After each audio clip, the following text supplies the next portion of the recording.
Chief. I rise on this occasion to complete debate with respect to the appropriation bill, which sets out the program of expenditure and revenues anticipated for 2017. I want to thank all those who contributed to the bill, both those on this side of the House and those now absent on the other side of the House. On this side, we had the fullest support and commendation for the bill and for the efforts of the Team Unity government to accelerate growth and build resilience in our country. All members on this side of the House delivered themselves well, and they all made me proud. But I want to single out our newest member, Senator Akila Byron Nisbet, for an excellent maiden response to this budget. I was indeed enlightened and pleased with the substance of the presentation by all members on this side. And I was genuinely looking forward to a debate, a contest of ideas from the opposition, limited as they are now, given their long stint in government. But they were a sure and certain disappointment. They appeared bitter and trivial, Mr. Speaker. Unprepared they came for the budget debate, and from their intervention, both directly from the leader opposite, they came with one agenda: to distract, to discredit, to sow seeds of division and confusion. Luckily for the country, their strategy did not work, and their unpreparedness came true. The leader of the opposition, having given equal time of that as the presenter, could not even properly fill in the time. That's right. Lacking in preparation.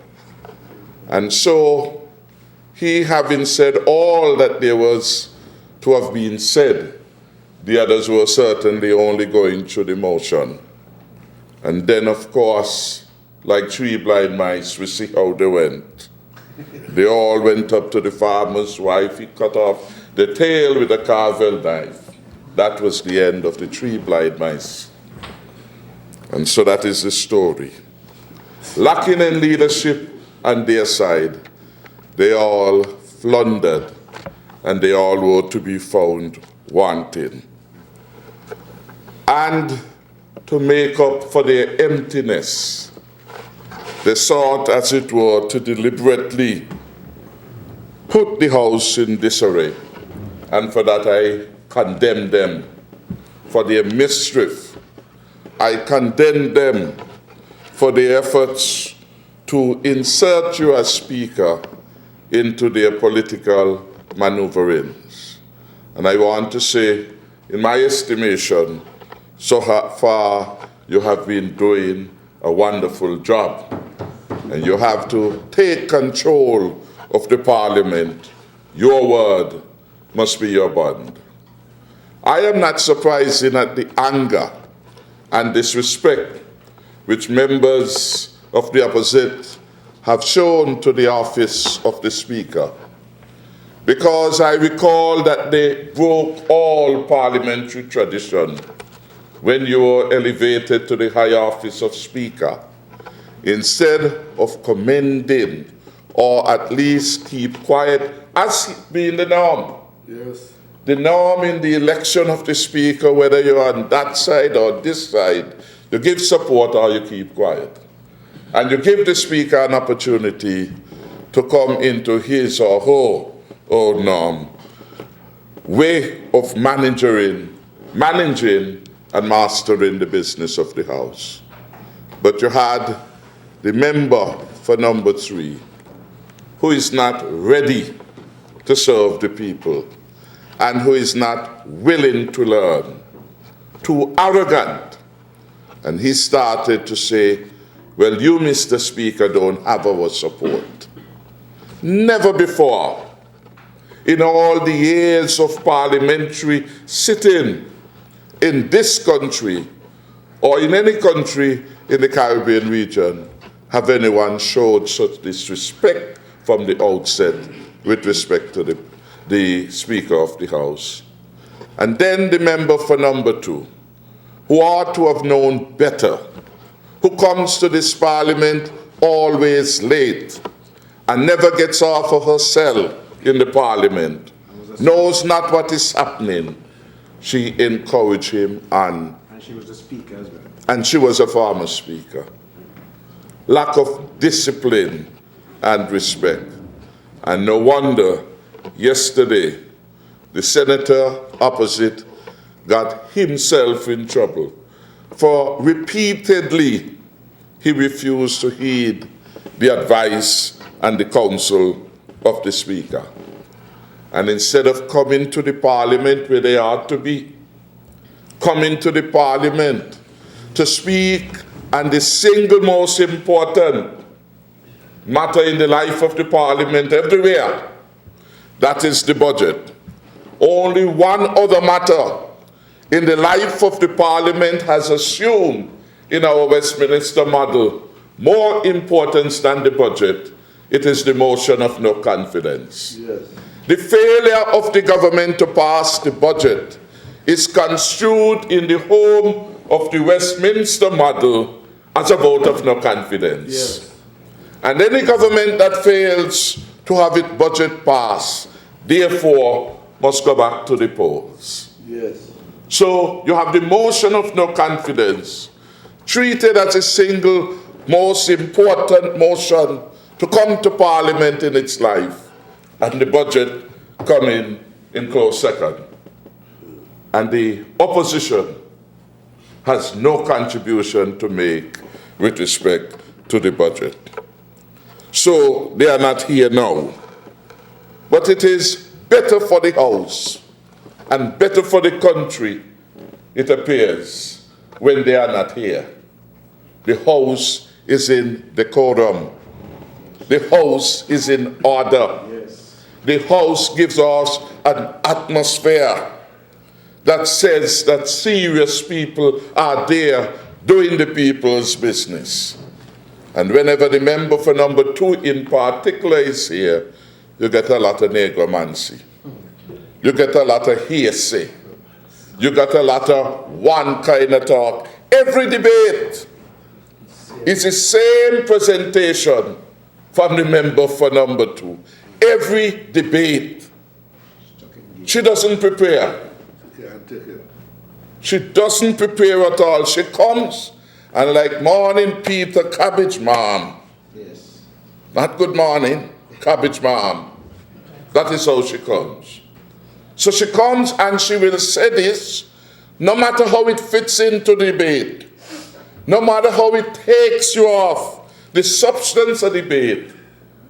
And she ignored the rules which speaks to relevance when a member is speaking and matters before.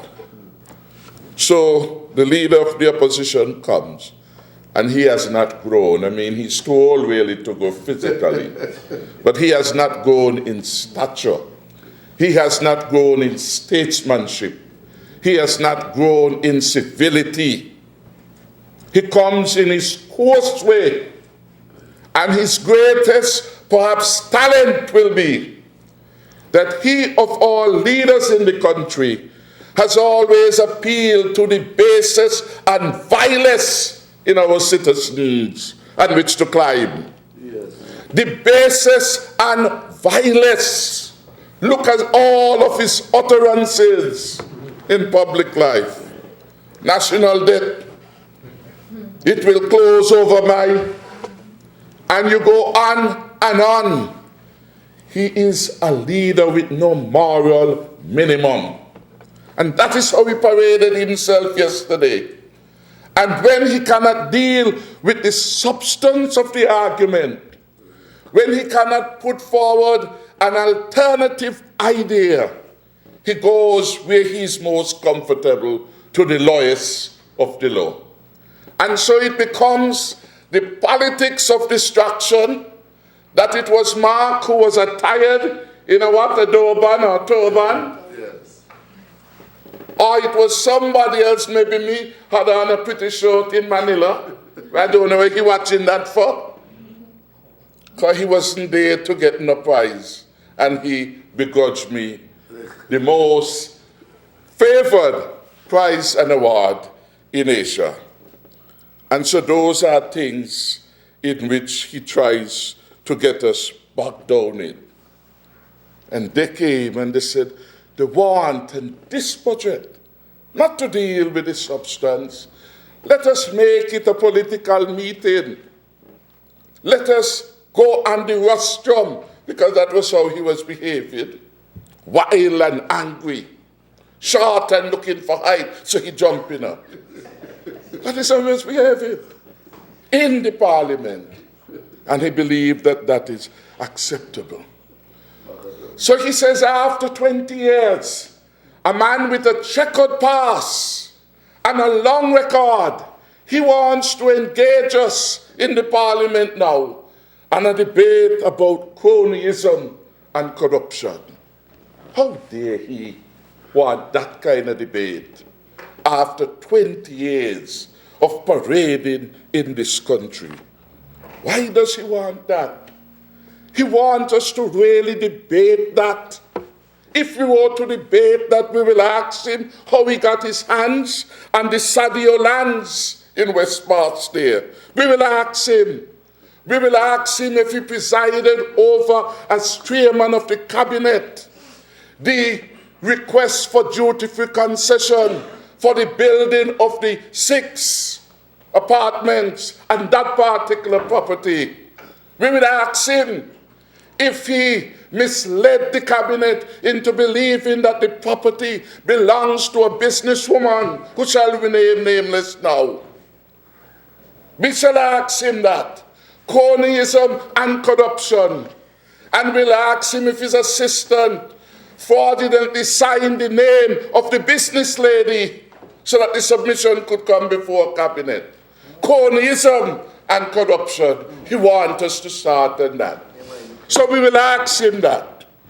And I have the documents in relation to the Sadia property right here. In this file, I call it cronyism and corruption. Cronyism and corruption. And this is just part of the file, because he wants to have a debate on that. He has a checkered past, and he must not do like people who live in a glass houses and want to show the first stage. We could also ask him, as a member for number 1 asks, what arrangements were made with the Taiwanese so that he became the preferred landlord to that property at 5 Ways, renting it at over $7,500 US per month. No public offering. He goes up to the Taiwanese, even before the property was ready. Make arrangement with them. And being as they are, limited in their range of diplomatic allies. And the prime minister of one of your allies come and say, I want you to rent my property. No open market, no tendering with respect to that. Who do you think they will give the opportunity to? In fact, he took it all for himself. All for himself. Same in relation to the property up at Burdwa for his brother, where the Venezuelan had no choice. Cronyism, corruption, and nepotism. They want a debate about that in this parliament. But tell them any debate that happens in this house, we stand to win the debate, because the facts are with us.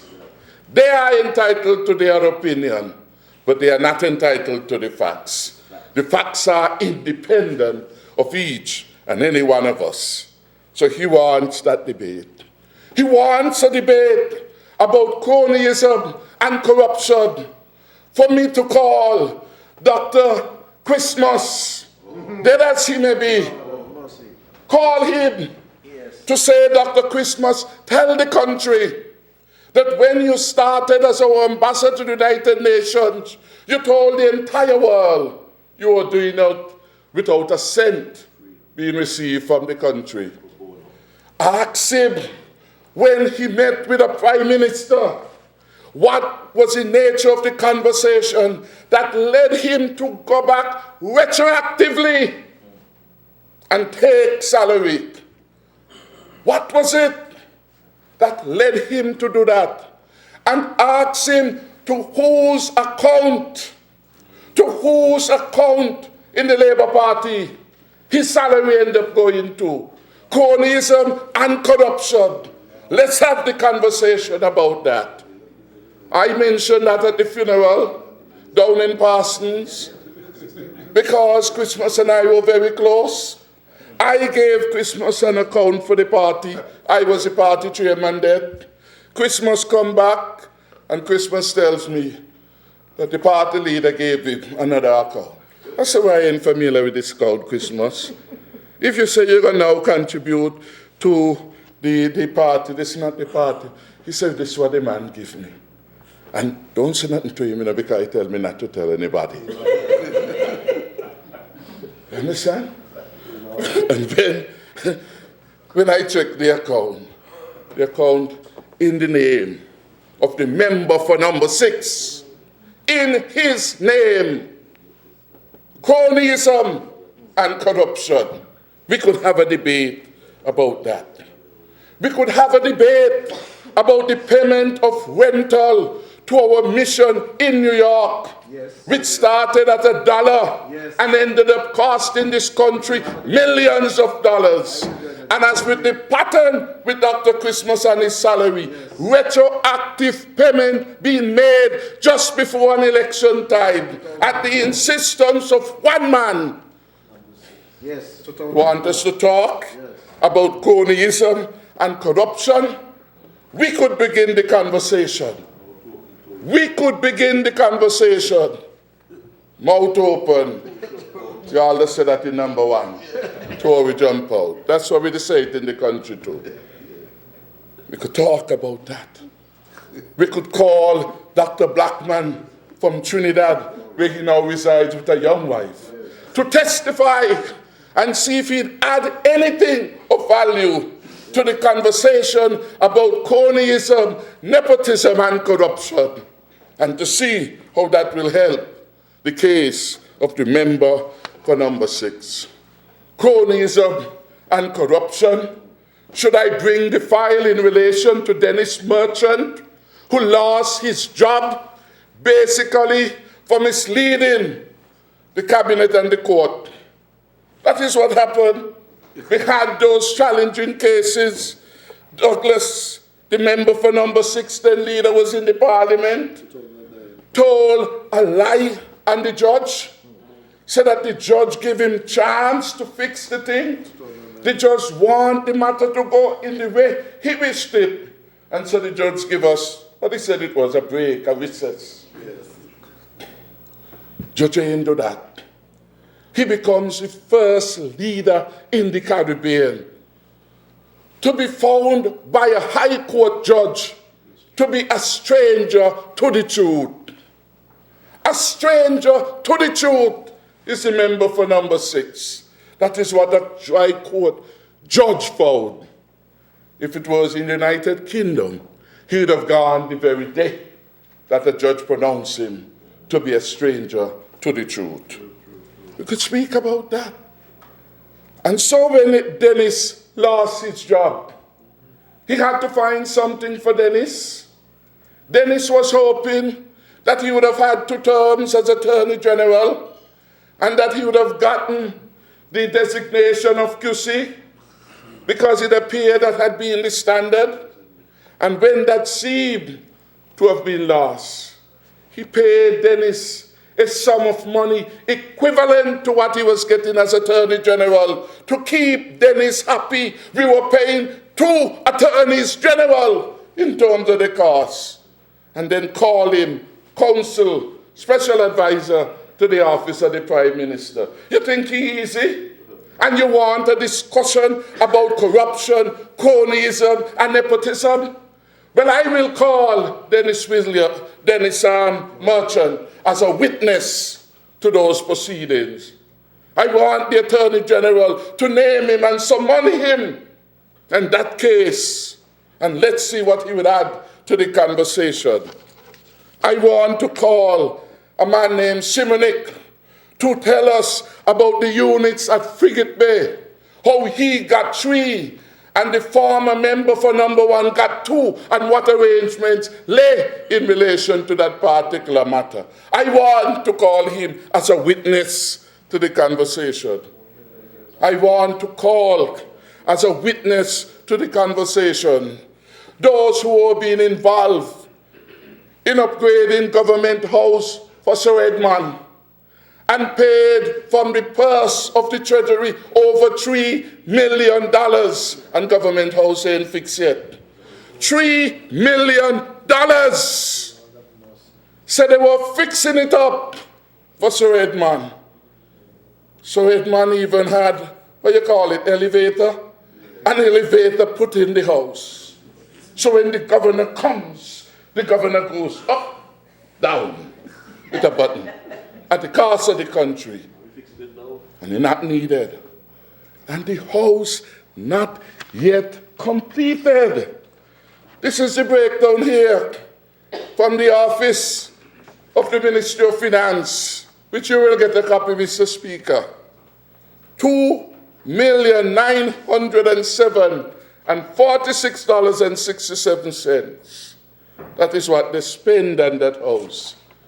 And if you go up there, you see the state of that house. So you ask, where the money gone? Has that anything to do with corruption? Has that anything to do with cronyism? Has that have anything to do with corruption?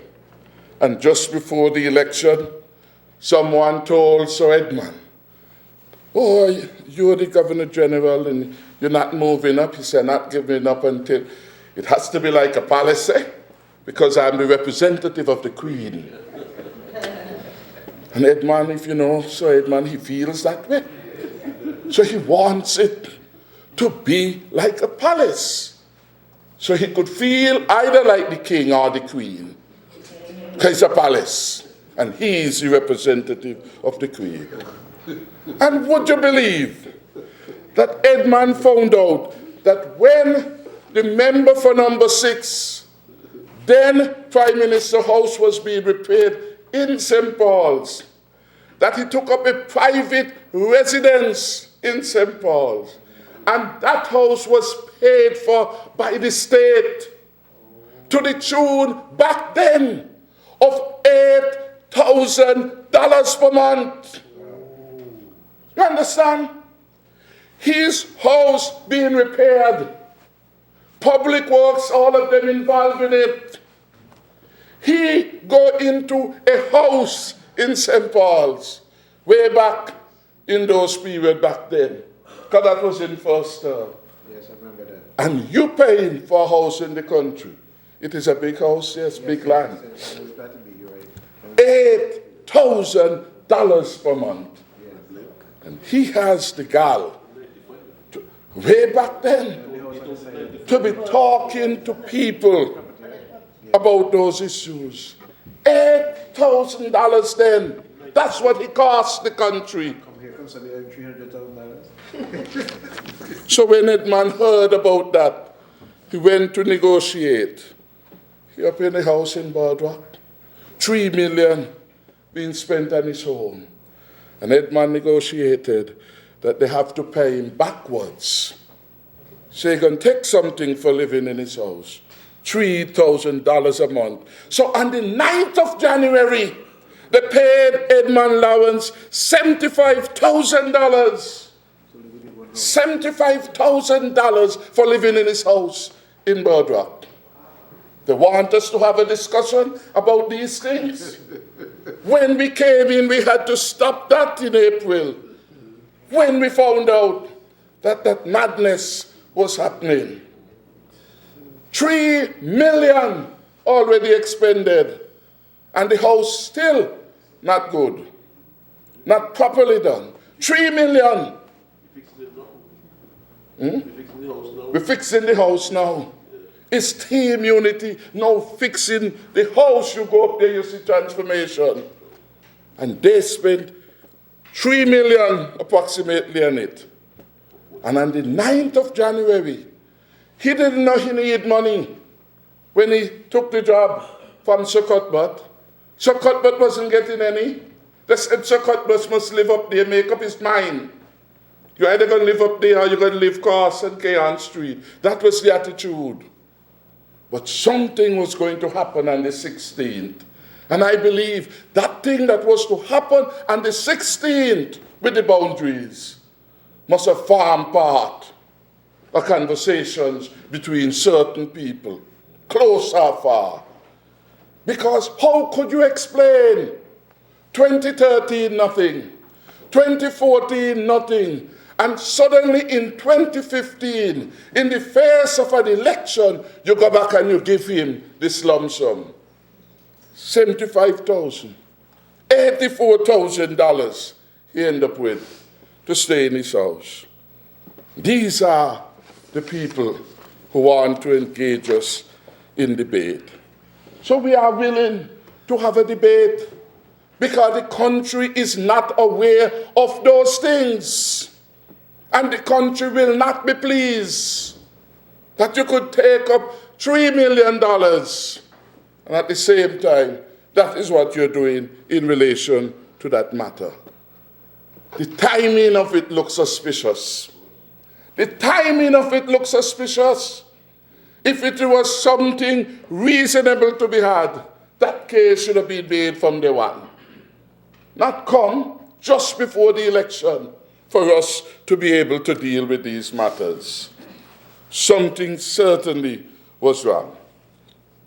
Member for number 2, a member of his cabinet, while in the cabinet, bringing in her cabinet papers, her office papers, doing her mortgage, doing the corrections, just as she do in Parliament. She is never focused on the business that she ought to in relation to the people. She in cabinet and she bring these. You see, I got you. Asim told Assad, the last time I was in the Parliament, and I mentioned Assad Michael and the conversation we had, they claim it wasn't true. But I was on the plane going to Venezuela with the member for number 1, and I deliberately raised the matter in his presence with Assad. Assad, you're going to have to forgive me. But all of them call Assad. How you could tell Timothy that? We're surprised at you. You are supposed to be a Labour man. I want you to issue a press statement to deny what Timothy Harris has said in the Parliament. I said, how are you going to deny it when you know you tell me that? How are you going to deny it? They're calling him. Asim called him. The member for number 6 called him and asked him to try to save her from that by issuing a press statement denying it. And Asim told us other things. But when we get into that debate, I will let the member for number 1 be called as a witness in relation to those matters. Honourable member? If you can hold your point for a minute, because I think it's important for me to interject something at this time. And it is simply this, that under the standing order which speaks to the right of reply, which is section 41, and in particular it's section 41(2), it states that a minister may conclude a debate on any motion which is critical of the government or reflects adversely on or is calculated to bring discredit upon the government or a government officer.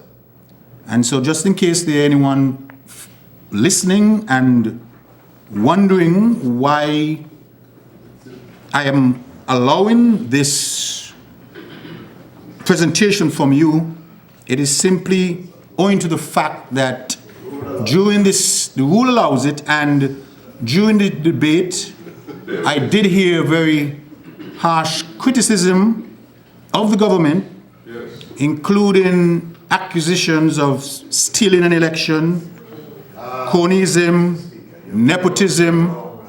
So it is for that reason that I'm allowing the mover of the bill, in his right to reply, to do so in a way he so wishes, once the chair is satisfied that he remains within the rules of the House. Continue, Honourable Member. Thank you very much, Mr. Speaker. And I know member of the public understands the need, because those were serious allegations made against the government, not for the first time, and insisted upon by each and every one of them in the crosstalk and on their Freedom Radio and in the House. That is why I'm responding to it. Because if you leave it unchallenged, there's some person who would say, but they said it to your face and you all never denied it. So we'll deny it. The last one, because I don't want to spend all of my time with them, but I have a long list. And you see I didn't take out much from the file of cronyism and corruption. That is what I name it. We have here the listing of the monies that were paid to C.J. Walwyn. C.J. Walwyn is a national of the country, came back to St. Kitts, got what no other commissioner of police ever got, in terms of pay, in terms of vehicle, in terms of office. Special deal for C.J. And C.J., well, before that, Carty, as a member of the cabinet, became the first member of cabinet to get duty-free concession to build his house. No time in the history as a minister of government gone to the government and asked for special concession to build his house. Carty built his house up in the Boardwalk area. The history of that land, the member for number one has spoken to about that. And it so happened C.J. came at the right time. And the government offered C.J. as an allowance, housing allowance, over $7,000 to allow C.J. Walwyn to be able to rent Nigel Carty's house. $7,000 was more than the salary of the commissioner before C.J. Walwyn. And for his housing allowance alone,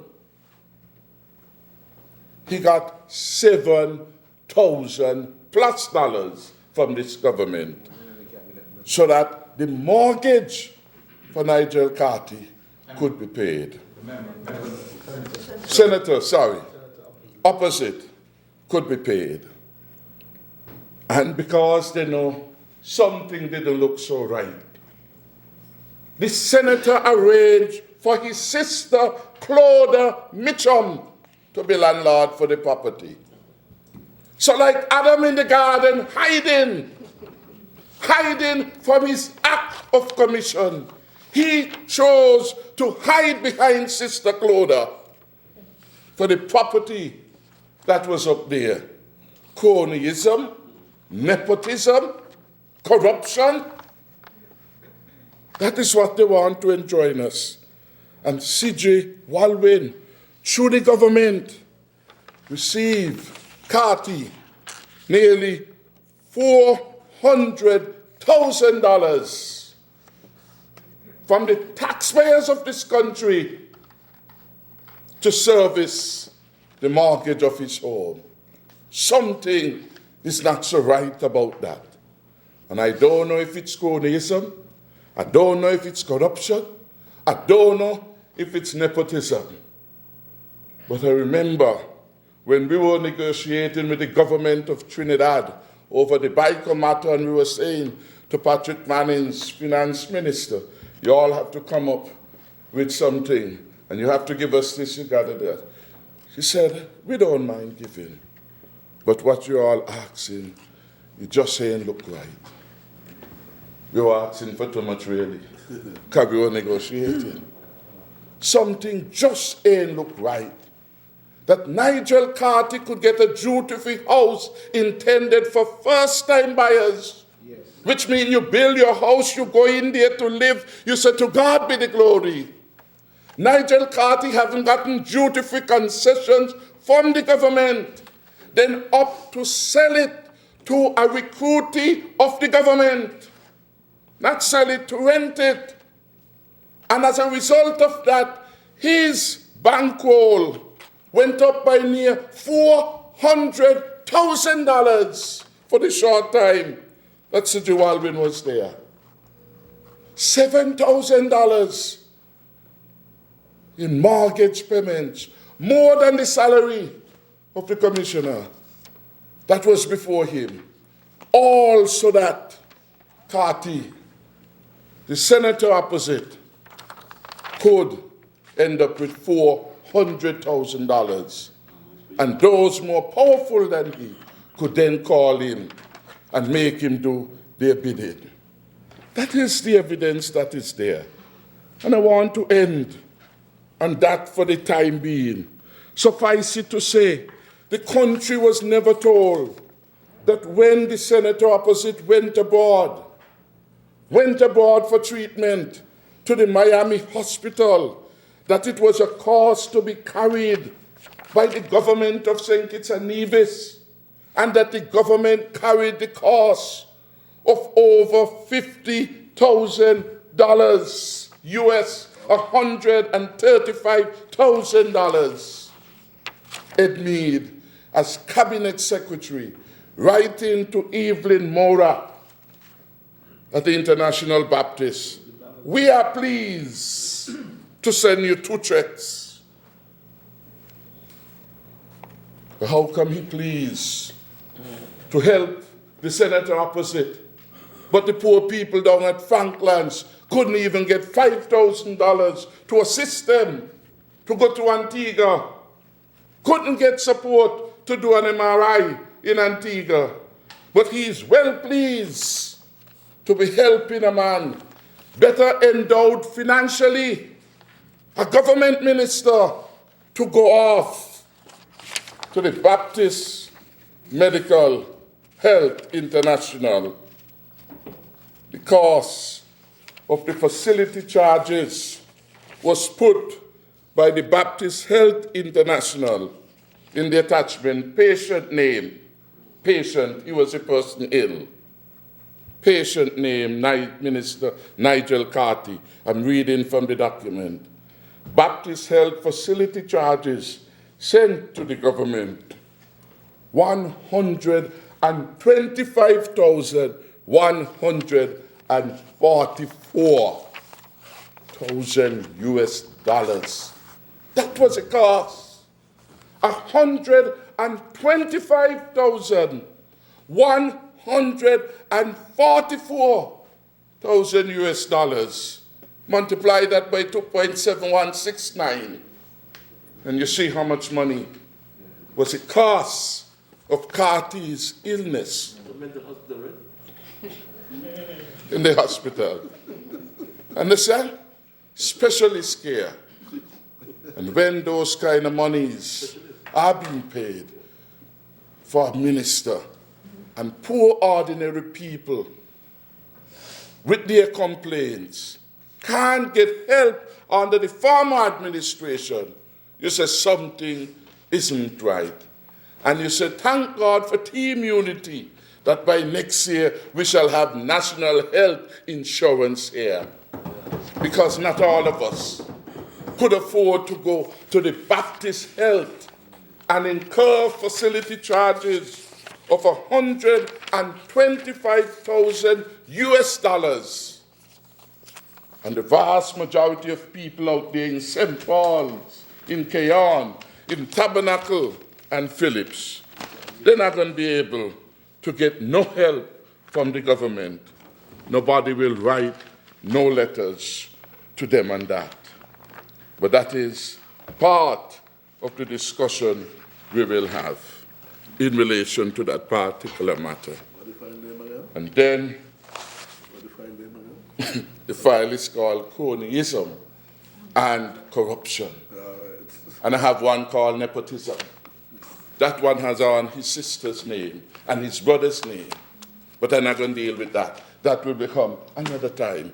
Because when you live in a glass house, you shouldn't be the first to trust stone.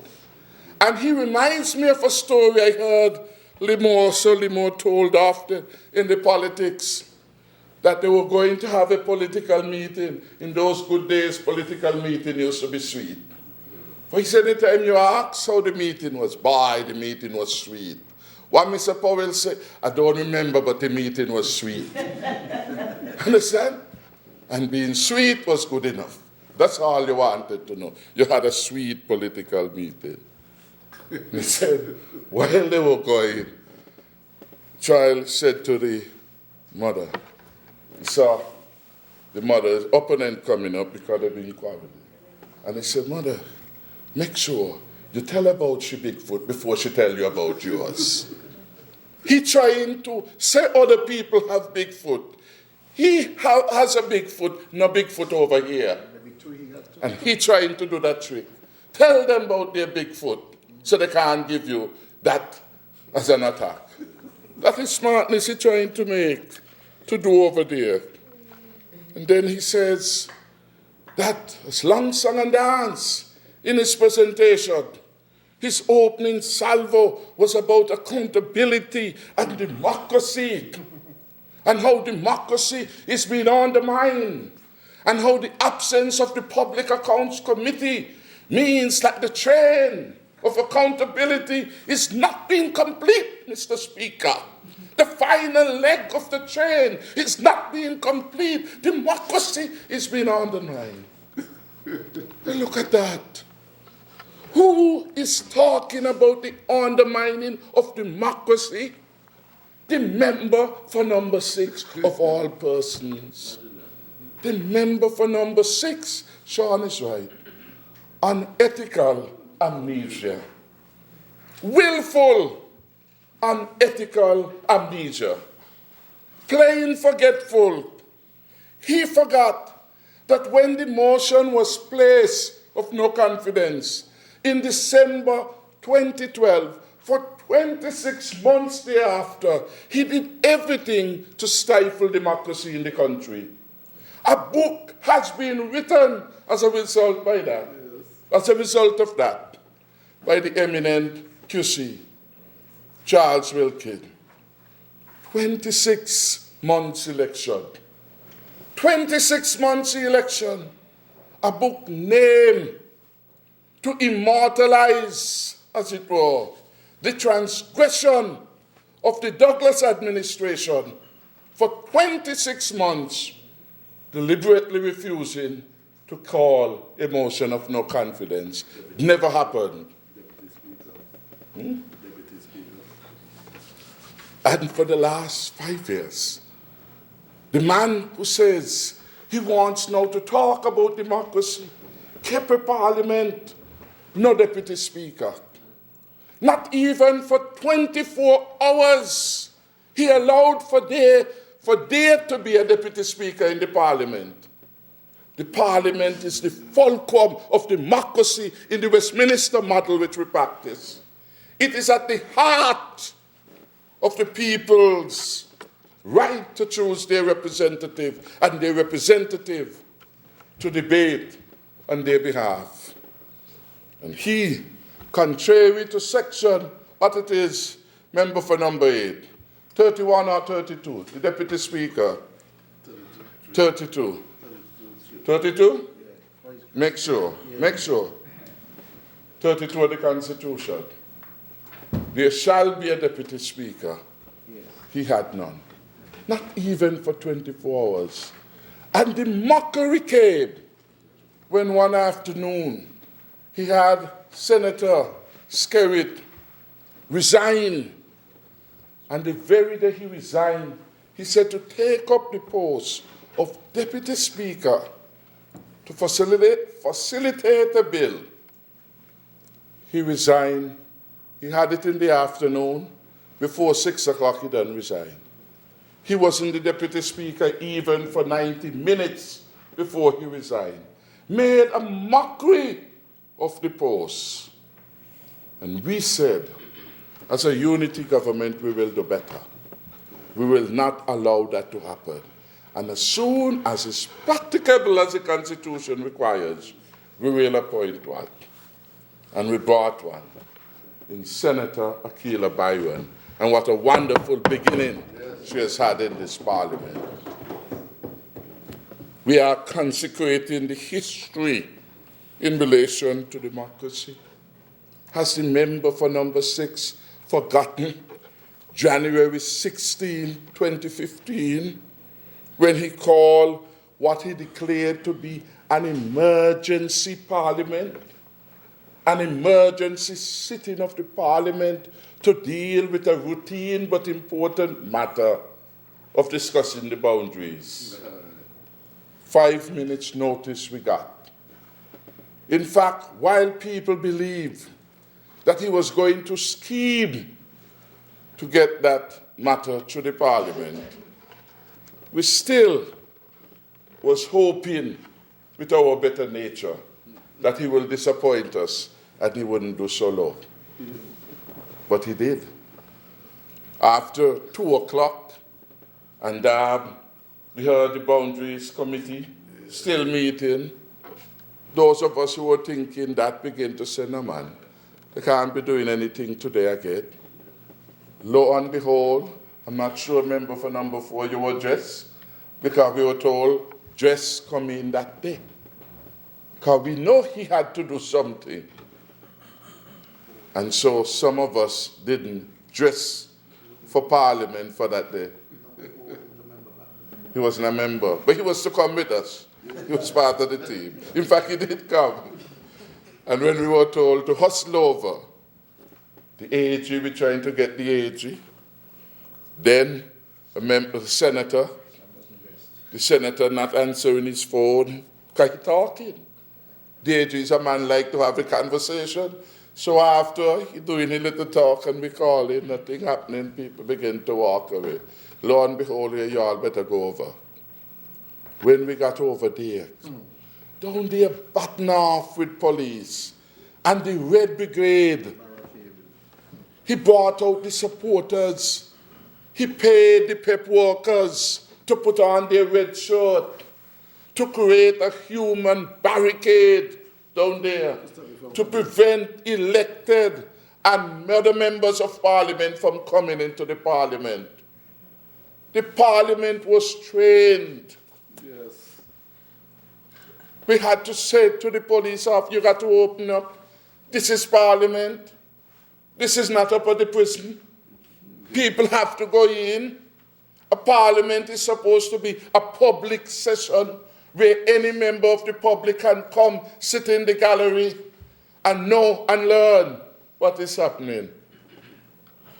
They had us there, manhandled some of the people who were coming, searched the people who were coming into the Parliament. And when we got in, they don't start. Now that is a Parliament never starts on time, because everyone who knows the member for number 6, whatever the event, give him the trophy for lateness. He will come last, and he gonna laugh. Come last, late, and he will laugh. But that Parliament started. 5-minute notice.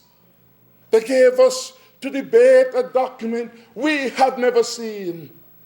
Because on that day, the report should have been finalized by Peter Jenkins and the other members of that committee.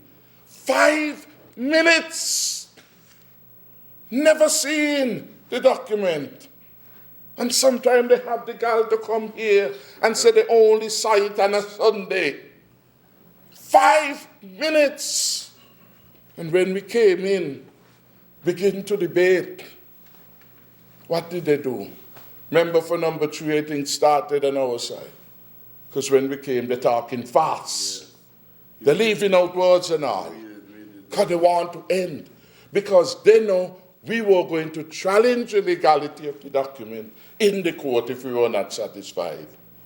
And they therefore want to fast track because they believe in the section which says basically that once the proclamation has come and is valid, that is it.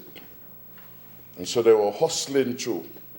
And they had some people in the court to tell them what was happening, whether we came or we are on our way. And so when the member for number 3 was presented, the speaker said, I will shut you off. And you know how that speaker was at the time? That is a man who said, hold on. Hold on. Let me tell you this. I find you repeat yourself. And I'm going to cut you off. Sit down. That's how he talked. And they said, coming to him, that was the first one. He did not even allow the man to go and use up his time. An elected member on a matter in which he must have an interest relating to the boundaries. Cut him off. And then they came over here. Came back on the side. And they start. And we protesting. Jean, member for number 8, sorry, rose on a point of, are you rose on? Order. You know, he playing lawyer and he going through the rules. The speaker said, I ain't want to hear nothing from you. You don't say, I ain't like you. Yes, that is a speaker.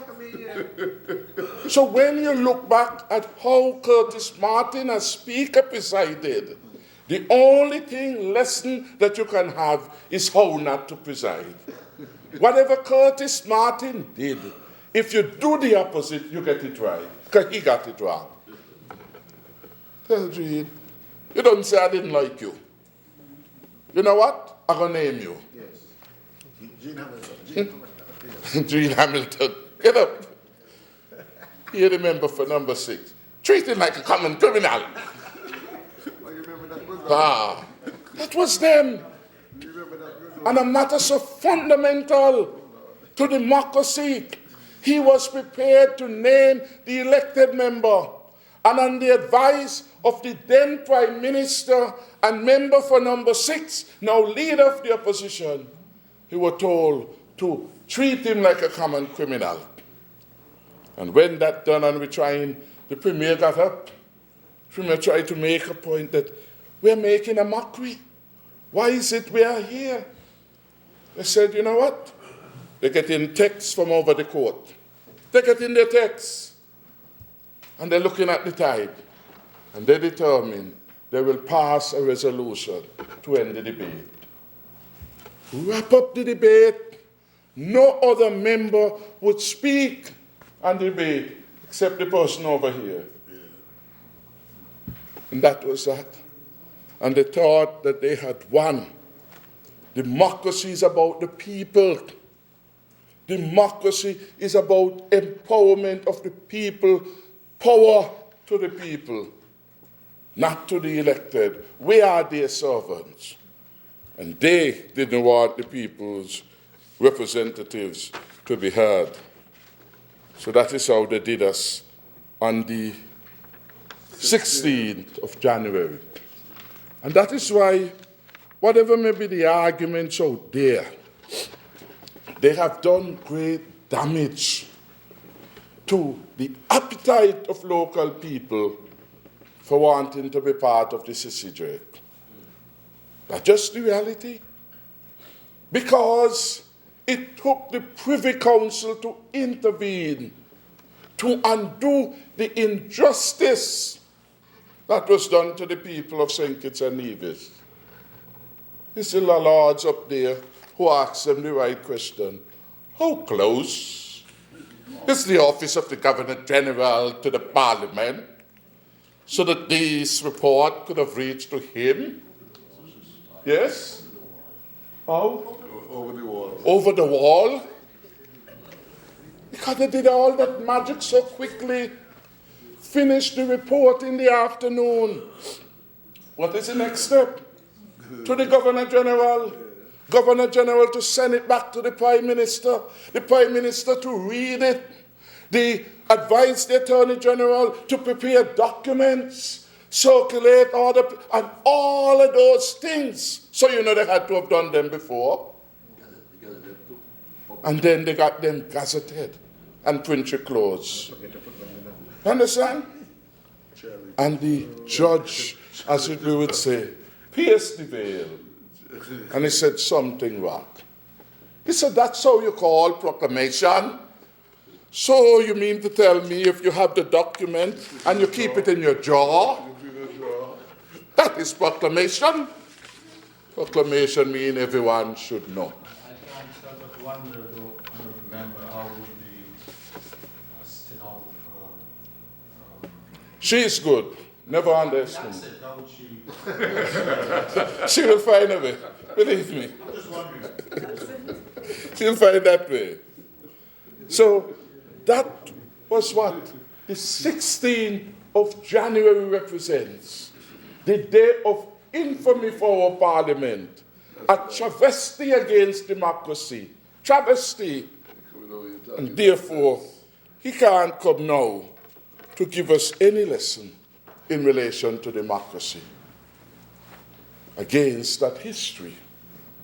Accountability. I challenge him. Because you see, they like now they're out of government to talk about the Public Accounts Committee. How important that is. For 20 years of his administration, there was no functioning Public Accounts Committee. None whatsoever. So when he came on Tuesday to talk about Wednesday, it was Wednesday. Or Thursday, day after. Thursday, about the importance of public accounts. You know, the man was just being himself. Yes. Just being himself. Being mischievous. Being short on the truth. Or to use the judicial language, being a stranger to the truth. He brought Jason in for the senator's bill. And for him, that's democracy. I would say this in relation to that. We are committed to our public accounts. Just putting a number of people together and name them and say that is a Public Accounts Committee has never been enough to get it functioning. Because there's no framework. There's no history. There is no special law that sets out the rules of engagement of the Public Accounts Committee. So if tomorrow you name the committee, there's nothing that could be done. It's just a grandstanding. He knows that. When Mark was the leader of the opposition and member of the Accounts Committee, Mark kept a meeting, and all you could have done say hello to everybody. How he will get documents from anywhere without rules and regulations that provide for that? Because the civil service, like any other workplace, is a confidential workplace. Right. No civil servant could take up any document and give it to a leader of the opposition or any other member to whom it is not supposed to go to. You need a legal framework. And one, the first job of the Public Accounts Committee, when we establish it, will be to research the legislative framework for Public Accounts Committee. Come back to us with the best practice as a prescription to come to the Cabinet, for the Cabinet to make a determination how we will follow through in relation to the options. We want it to happen, but it has to happen the proper way. For it to work, where you're going to meet. Even those basic questions which go to the core of its functioning. The Honourable Hugh Heiliger was part, and he knows from his tenure in Parliament, you can't just work so you could name anybody to a committee, but what happens next? What happens next? And that is why I challenge him to bring just one report of a Public Accounts Committee ever submitted any report in relation to financial statement. Never happened in this country. Never happened, because there's no legal framework. So he was just basically grandstanding in relation to that matter. So we then will make that matter right once and for all for the country. And I want to make the further point on that.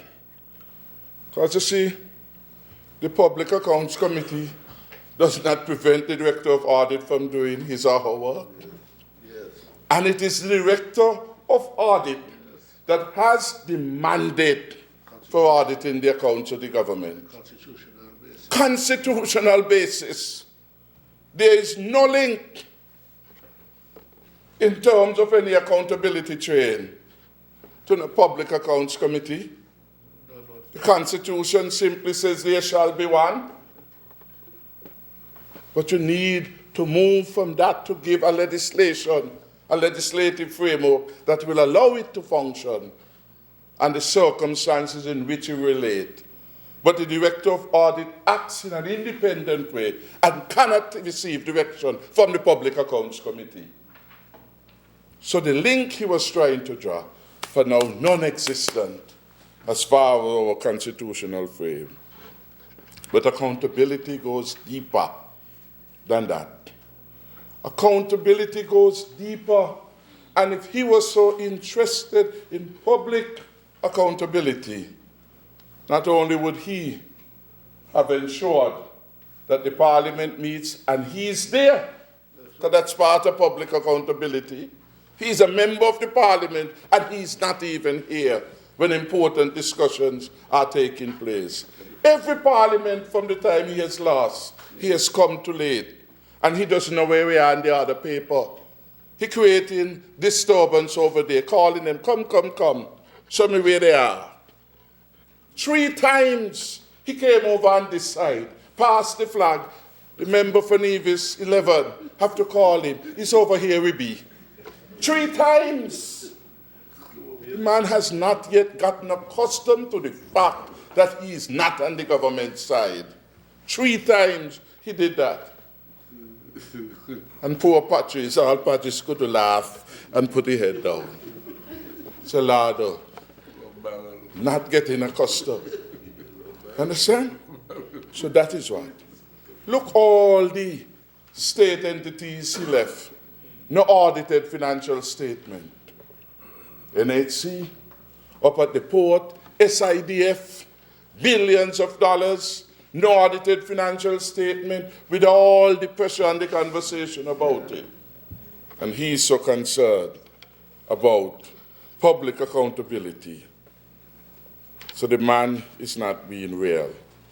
And then he came and he have a long song and dance about the figures. The figures, sometimes they are real. It's a man with a split personality. Sometimes he says, the estimates can't lie when they suit his case. And the next time when they don't suit him, he says it's creative accounting. They are not real. They want to fool people. And another time, the estimates can't lie. But he's saying estimates.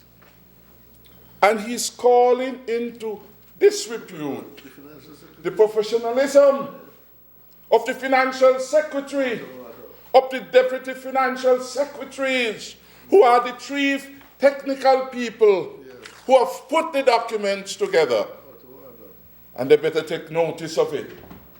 For when he says that the figures are being manipulated, yes, we look at them. And yes, as the Honourable Premier said, we went through a budget estimates committee where every minister, because it's a meeting of the cabinet, was able to question the figures, argue for more resources, and to look at the framework. Yes, Jean was just showing me in the Director of Audit account. Director of Audit report. It says the National Audit Office has been operating for decades, not 22 months, as he mischievously and dishonestly visited to the House for decades. Misleading the House and the people for decades without a public accounts committee. Never existed, never wrote a line in this country. And he had 20 years to get it right. And so when it suits him, he disparaged the reputation of those who are responsible for these figures. And estimates being what they are. I remember the Minister Council of Ministers of the ECCB. Yes, we'll come to that. And so he's challenging the figures. And he gave as one example. He said, but look, these capital expenditure and lending, the figures going down. How the figures going down and you have growth? That wasn't somebody creative accounting. And he jumps to get some height and leverage, as if to confuse us over here. But that is it with a budget. And he doesn't understand. I have learned from his presentation one lesson. The member for number 6 never took time to understand the rudimentary principles that govern budgeting, public accounting and auditing, and fiscal management. Yes. He does not understand. Some member before me said, he used to say, well, is the technicians give me? I just reading it. That's what he used to tell number 5. So you think it's me figures? And you know he go on like he back of the land. And the 40 million was missing intention. That is how he does it. So he doesn't understand how the system works. That, for example, if you have a capital project in 1 year, you're building a school, education will go up by that amount. But after the school is built, you don't have that as a project. It goes down.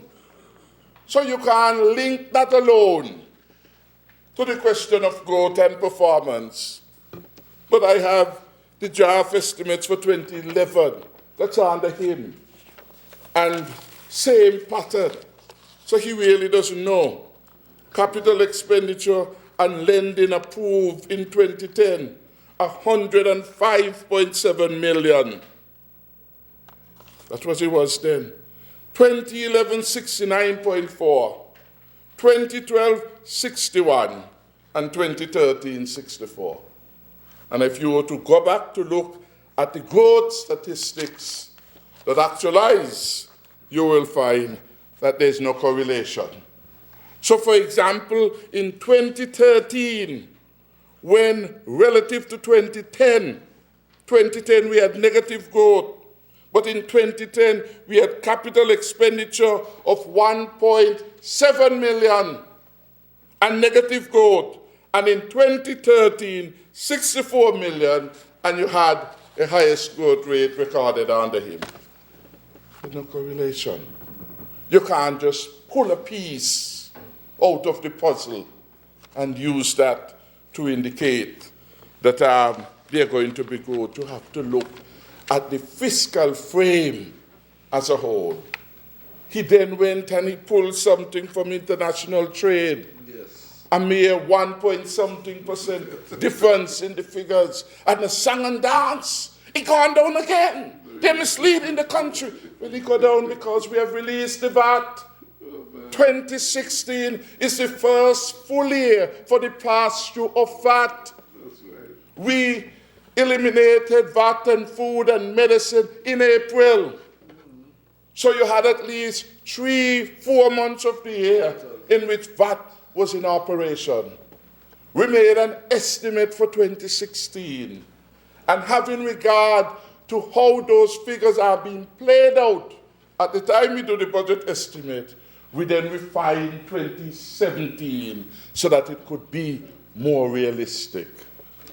And the man who led the country for all that period of time, comes to use that to make an argument that the figures are fudged. Because he doesn't understand what is going on. Ed Mead wrote the thing for him. Teacher Ed Mead. Teacher Ed Mead. And Teacher Ed Mead was saying, but he said he really ain't look it over. Because when somebody asked him, oh, you could have the man saying this crazy, Ed Mead said he just gave him the estimate, he didn't have the budget. But he thought the man would have looked it over. But he doesn't have time. That is why when somebody was suggesting we meet at 9, he make a big noise. He can't meet at 9. And we're sorry for him and we said do it at 10. He still come late. And he still didn't read over the notes that Ed Mead did for him. Poor Ed Mead felt so embarrassed from his presentation because he just went and read. And he ain't do his own analysis. He doesn't take time to prepare. He forget the fundamental, that because we are confident of our figures and confident of our performance, this is a no-tax budget. No tax, no new tax being imposed upon the people of the country, because we are confident that we can work the system as it is, rely on the efficiency of the administration to ensure we get enough to do all of our programs. That thing missed him. And after 20 years, for him to have let that slip his mind, it tells us why he led us to the IMF for the first time in living history. Yes. Our country goes to the IMF like a beggar for $250 million because the Douglas administration was engaged in wasteful spending. That is what happened. Run us bankrupt, couldn't pay civil servants.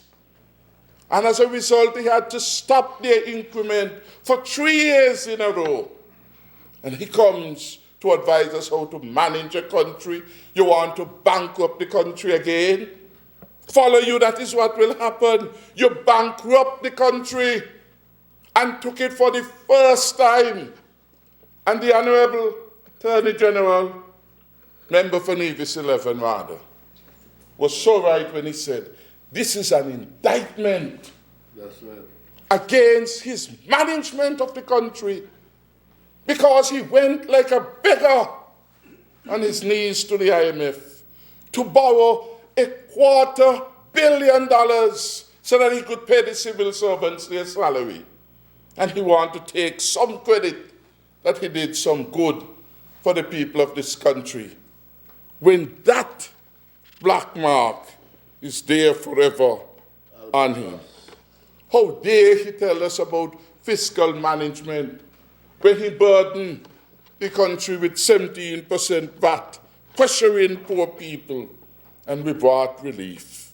How dare he come to us when he imposed an 85% increase in electricity tariff and made it impossible for people all around the country to pay their electricity bill. And then he had the gall to go in K-Yard and start this mockery. Come to town and march with me on Labor Day and march against this high tariff. Yeah.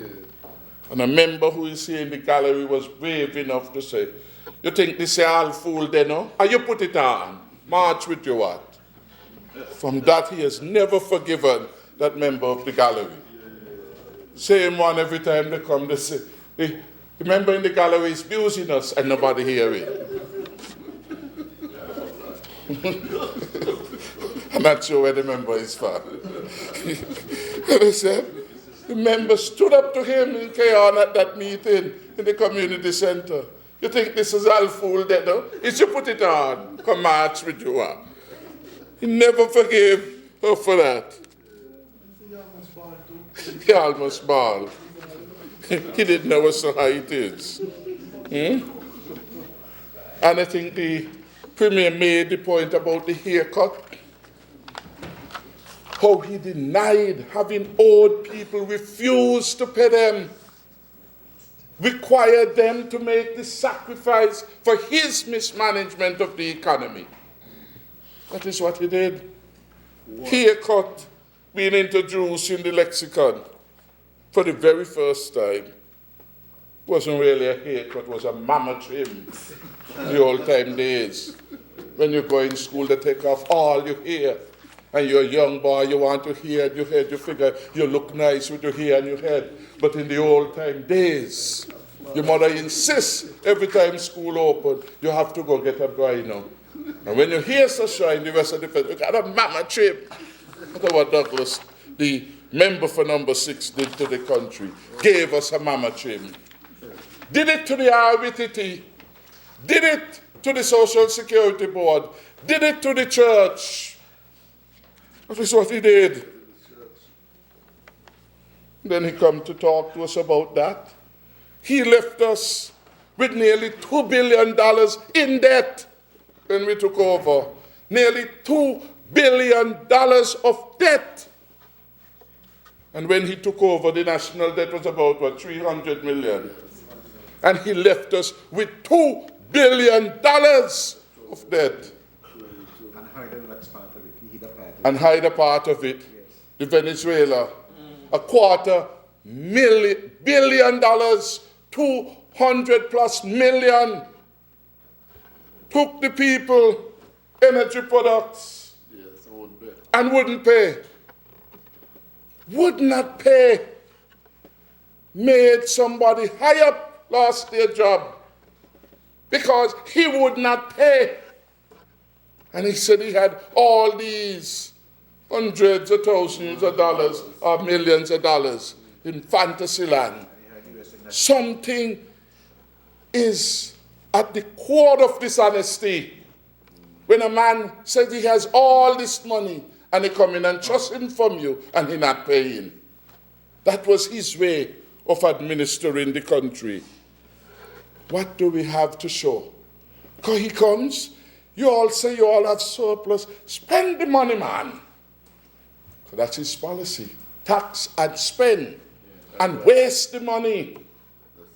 Understand? We say we will collect more and spend better. Collect more, spend better. And resilience. Value for the money. That is how you build resilience. You collect more and you spend better. The member for number 5 did amply in his rebuttal. And the member for number 1. And I think the member for number 4. And the senator in the Ministry of Health. About the state of the fiscal infrastructure. The country in shambles. And that administration said they were managing well. The college running down, the rails falling in, the roof falling down, the floor. And he says he's managing well. In his own backyard in St. Paul's, where Bratcher built a police station, he left the police station to go to the dogs, where asbestos now exposed, where if a little rain fall, you have to close it down, because the electricals begin to dysfunction and shock, as the AG would say. That is how he left St. Paul's, the village that he loved so much. The police station, the legacy of Robert Bratcher in St. Paul's. He left it to run down. So much so now that it's unfit for people to walk in. And he had reports after reports from 2002 and onwards. When I asked Commissioner Creeley, how long this is a problem, give me the long history. You have report in there from all of them. There was a woman sergeant ahead of this station out there. She did a long 6-page report to Douglas, which went on to him then. Nothing done. And he was managing so well. Sandy Point, without police station. Renting till now. And he said he had so much money and he managing well. So how are you going to take advice from him? The Drainage Hospital falling down.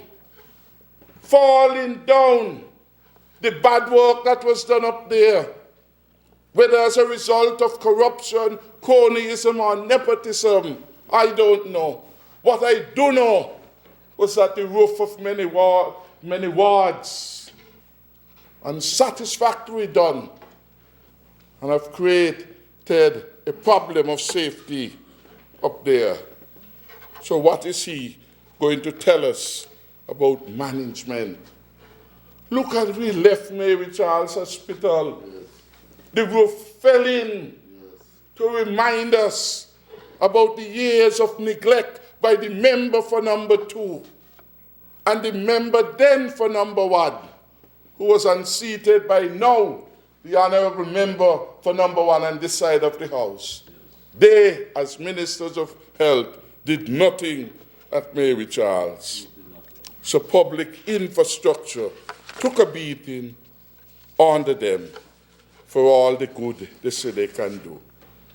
And you know, if you didn't want to believe our figures, well, the central bank, of which he was a senior member, a long-serving Minister of Finance, have commended us on our performance. So what happened? The central bank doesn't know what it is doing. The CDB has commended us for excellent performance. So what happens? The CDB doesn't know what it is doing. ECLAC, the Economic Commission for Latin America and the Caribbean, has said that we are the number 1 performer. So what do you mean? They don't know also what they are talking about? And the IMF too has commended us on our performance. But at least since you went there to beg and borrow for them, you understand that they must know what it is they're talking about. And who put them off? Huh? And who put them off? And we pay them off. What was the question? Who put them off? Who paid them off? Team Unity paid off the IMF. Who put them off? Team Unity paid off the IMF debt when we got there. Because we have surplus and we're utilizing it to reduce the public debt. Responsible government. Because we are responsible government. We paid off the IMF debt, not Douglas. Not the Douglas administration. Team Unity paid off the IMF debt. And we still have surplus. In fact, we paid off 87 million of commitments that he did not account for in the 2015 budget. And 87 million. Among them, we provided just under 1 million additional funded to the University of the West Indies. Ministry of Health, additional funds required for personal emoluments, just over $500,000. The Attorney General, we paid out $15 million in claims against the government, 90% of it in relation to Angelus. The Douglas administration acquired the Angelus, made a mess of it in 2006, and up to now we're still paying because the people outsmarted Douglas. Because he, as a leader, never informed himself well. And he went and he negotiated. And he signed an agreement which says that he assumed all liability for the Angelus arrangement because a Ritz-Carlton was going to come. And up to yet, neither Ritz nor Carlton come to visit us. That is what he did. Got outsmarted by the leadership at the Marriott to assume all the legal liabilities. And the promise, he didn't even have an agreement, and the promise and the hearsay of somebody that Ritz-Carlton was going to come. And the people not bothering with him. So we have to now pay for that. We can't be like him because there's continuity in government. So you can't just say, well, that is the Douglas administration that we're not paying. And then you have a lot of legal litigations, and you establish a poor reputation with the regional and international community. We had to pay for the highway project when we came in. We had to pay for the CPL games that they agreed to host here, and they didn't pay. Over 7 million they didn't budget for it. We paid off their loans to the Export-Import Bank of China, $25 million. We paid off, for the first year that we went in, we paid the IMF loan, 35.6. And then I think in April of 2016, we paid the final amount. Done with any indebtedness to the IMF. Clear the country's good name. We did that because we understand it's not a good indictment for you to have to go to the IMF and dirty and sully the country's good name. But quickly, hear what the IMF says. This is their press release, number 16 of 364. 16/364. That's how you say it in law? Yeah, 3 hours. That's how we say it in English too.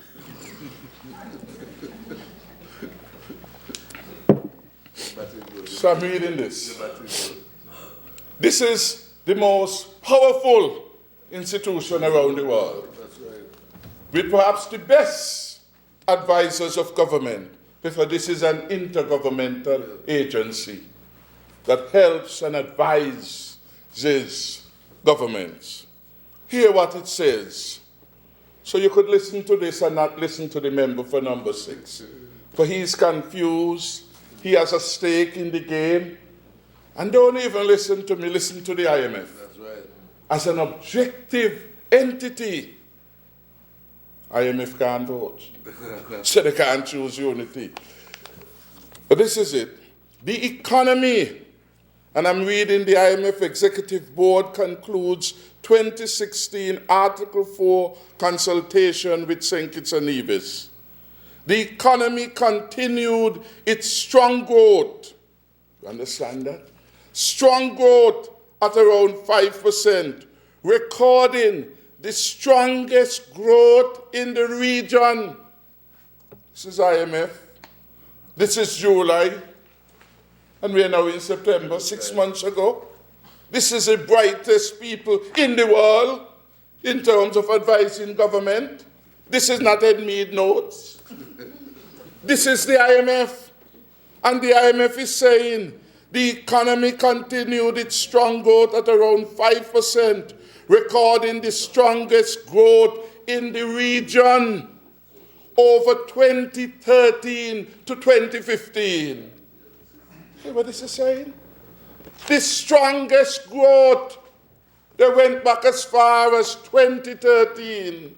And they said between 2013 and 2015, we are recording the strongest growth rate in the region of 5%.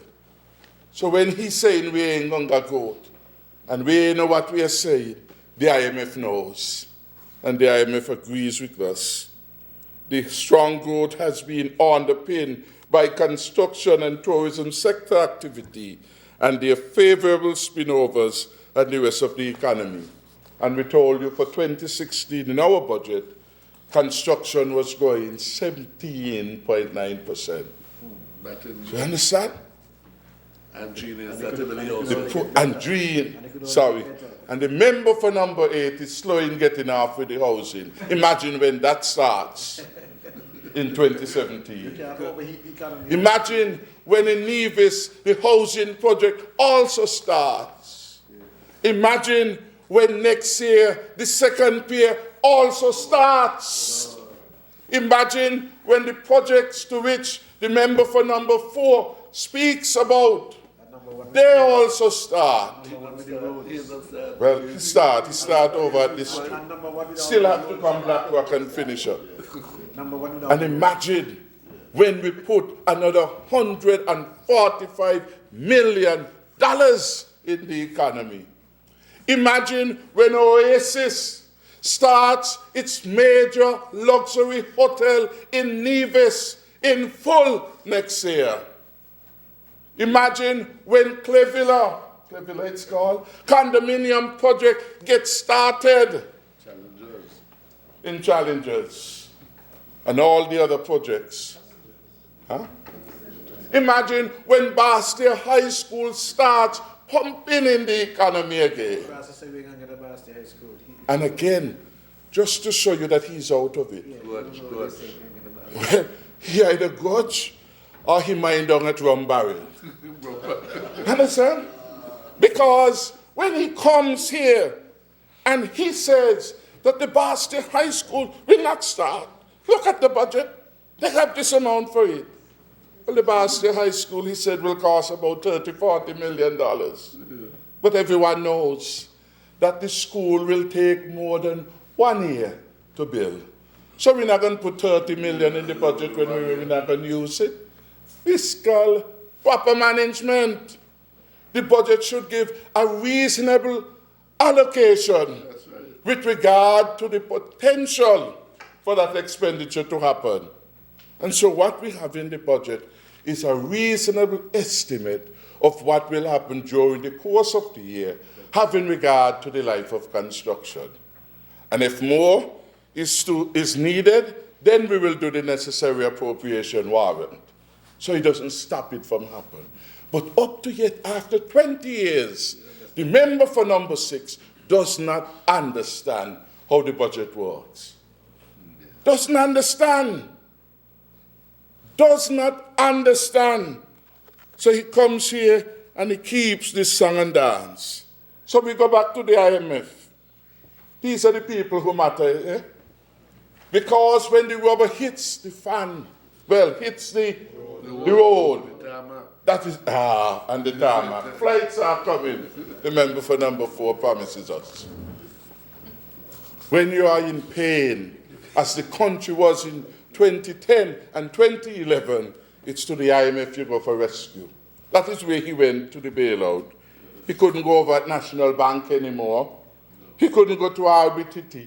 It's the IMF when you need big dollars. So I read a bit more from them. Strong growth has been underpinned. We read that before, so you go down a little bit. And then he says that the economy was supported by inflows by the citizenship program. Large CBI inflows continued in 2015. And the man whose mind is down at rum barrel comes, as it were, to tell us we mash it up. That everybody gone. He, yes, was encouraging those who he know who go to Dominica, including he encouraged the people at Park Hyatt to go to Dominica instead of building another facility here. We are engaging in depth now about building another hotel in St. Kitts. That is the discussion we are having. He had Anthony Hayden, a man who was active in the program, took him to Antigua to meet with the Antigua government to take away the business from St. Kitts. That is a leader. That is the same man who wishes to come back to lead the country again. You are right. He has a grudge against the people of the St. Kitts.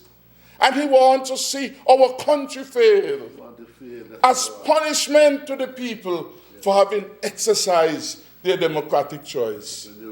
I met Anthony Hayden, and he told me, because I have a good friend up there, and the good friend told me that the member sent one of our people up there. I said, who is the person?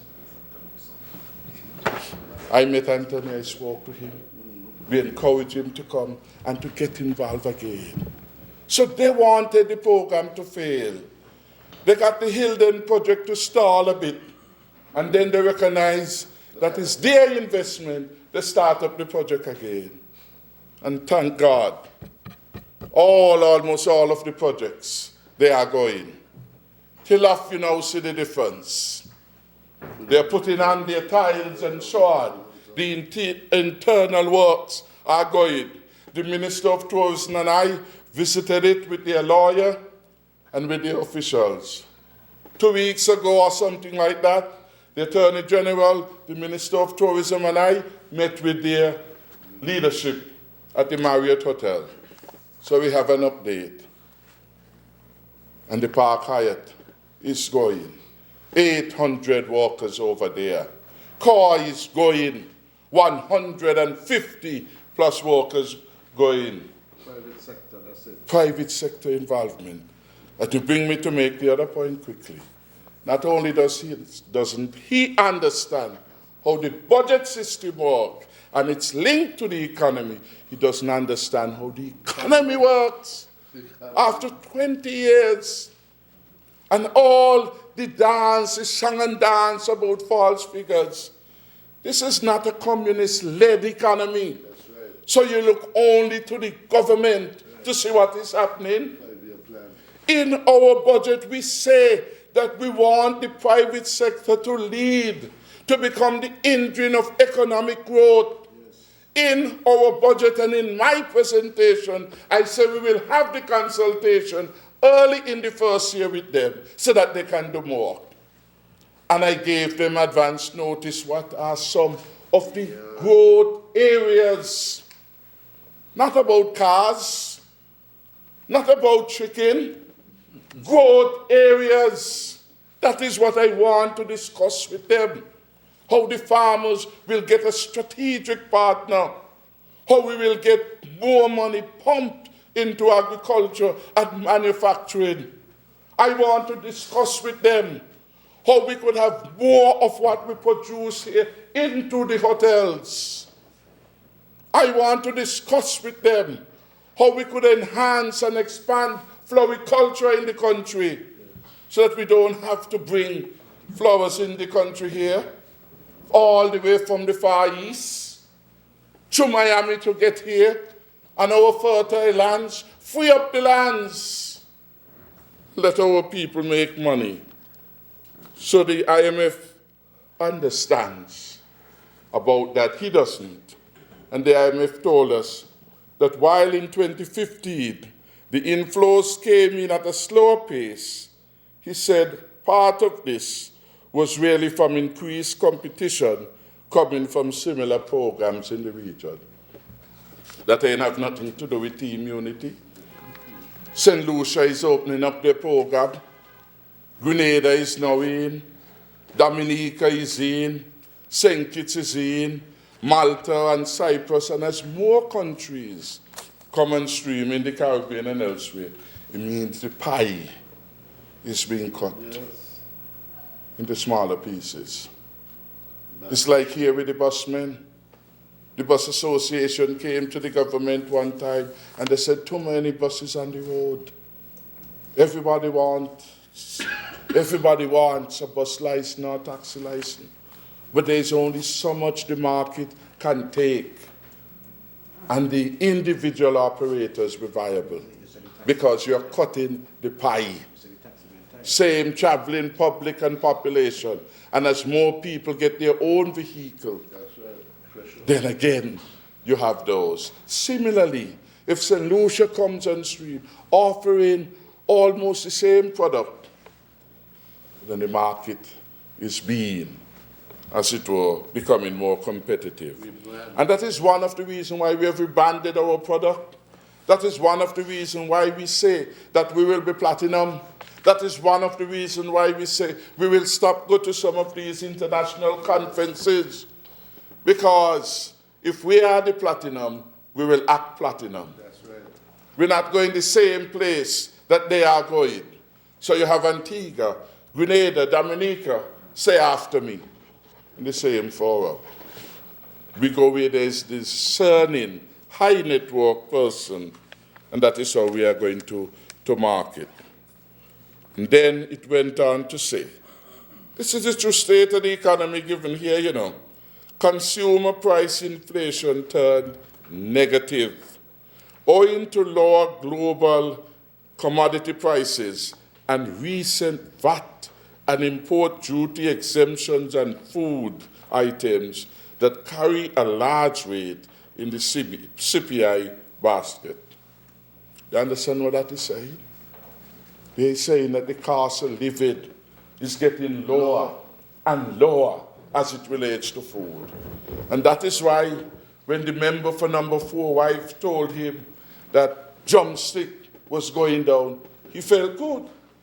He said, I'll give you less money. She said, put the same thing. Understand?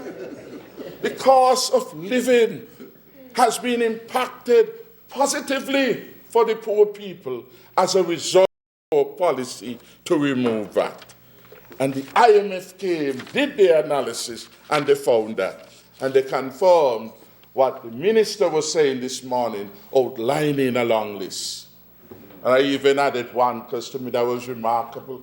I remember the days of going up to Value Mart, $20 for saltfish, especially around Good Friday. You go back, you have a second look. You say, about a good saltfish, we do a Good Friday. You go back, you look at, you put it down by. You look and you can't afford saltfish. You wonder about mackerel. By price just aside. And I've seen saltfish now going from $16 and even $11 and $12 a pound. And I ain't checked Koori yet. I don't know what price of Koori saltfish.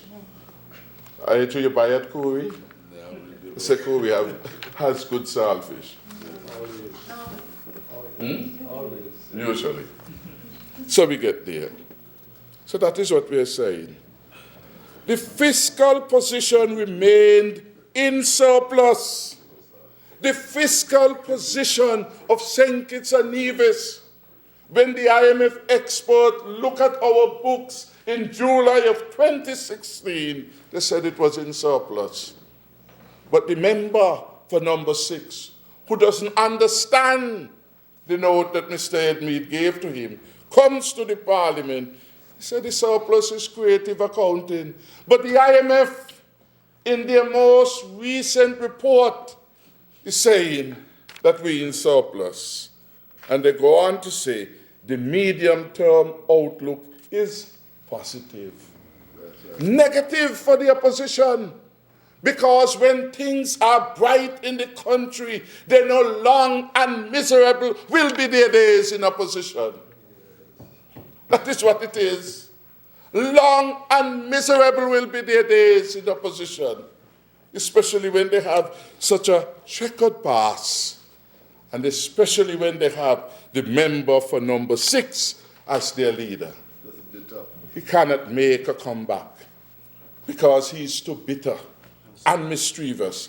And the country will always be reminded of the extravagance, the waste, the profligacy of the member for number 6, and the extremes to which he always take the country, the extremes to which he took our democracy, the fact that he repeatedly was prepared to bankrupt the country to prevent an alternative government from coming into being. And he succeeded by 2011, did not heed the report from the Director of Audit. And hear what they're saying, that the growth will be 3.5 in 2016 and at least 3 in 2017.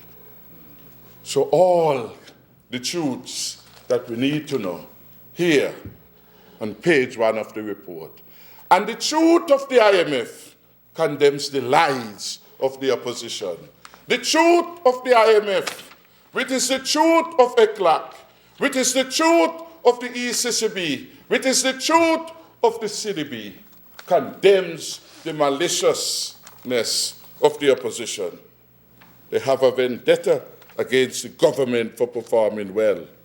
We inherited a debt position of near $2 billion, and we are working it down. When we took over, they had a debt to GDP ratio of about 80%, and we are intending to move it down to 63.4%. Moving in the right direction. That is why we fast-track the payment of the IMF debt. Within 2 years, we've been able to move it 15, 16 points. That is excellent performance. Within 2 years, because truth is on our side, the IMF found that we moved the GDP from 2.3 to 2.6 billion dollars. We add in, that is growth. He doesn't understand that. That is growth. And that is where we are taking the country in a positive direction, because we are paying off the external debt, like the debt to China, the debt to Venezuela, and the IMF debt, the foreign, external, public debt to the GDP has fallen from 94.2% to 73.2% under our watch in 1 year. Class is class. And we are top of the class over here. The country is being competently managed, and never again will we take it to the IMF. That is what is happening. And I have the CDB reports here, not going into them in the interest of time. But just quickly, I'm looking at the report from the CDB presented in February 2016. These are recent reports which the member for number 2 must get and sit down and read. Spend more time reading and meditating and thinking.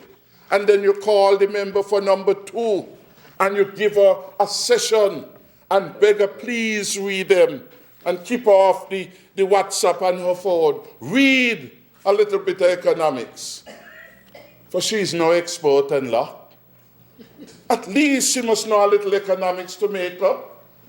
I've never heard anybody say that they're going to have it a serious case. Never. So she has no fame in that field. Read a little of this, because this at least could help you. If she were to read this, she would see that Dr. Ram from the CDB went to Barbados to present and have it in the ending of my budget. Decide the acronym he used for what you must do to take the country forward. And look at how this nice chart, even though she doesn't love reading, she could see from the chart what look high and what look low, what is above the line and what is below the line. And she would see that St. Kitts and Nevis stands tall above all of them, Anguilla, Antigua, Bahamas, Barbados, Belize, BVI, Cayman, Dominica, Grenada at 5.2% in 2015. Look at the chart, member for number 2, if you could see it on the television. Look at it. This rah wouldn't help us. Look at the chart. Tourism. Most regional destinations saw continued recovery in stayovers. St. Kitts recovered 7.3% in stayover arrivals relative to 2014. Would somebody call the member for number 2 so she could understand what to look at when you want to find the reality of what is happening in the country? The fiscal story, which they must look at. St. Kitts again, among Barbados, Jamaica, Grenada, Belize, Dominica, St. Vincent, Bahamas. Debt to GDP ratio 64%. I think I mentioned a figure close to that. Yes. This is the reality. We are at top. Right. You understand? At top of the flock. 2016. What's the 2016 outlook? CDB forecast regional growth of 0.3%, not even 1%. But what does CDB forecast for St. Kitts and Nevis? 4.5% above all the others. Above all the others. And the member for number 6, having forgotten what Ed Mead wrote on the paper, says nothing is happening in the country. But the CDB is saying, not only were we the most outstanding country in 2015, in 2016, we will also repeat that performance. Yes, sir. And we, because we are conservative, reduce our growth rate to 3.5 for 2016. And he said we're being creative against 0.3%. Understand? That is what, 10 times? 10 times! 10 times, member for number 6. Can you understand? 10 times. You are 10 man in one, 10 times.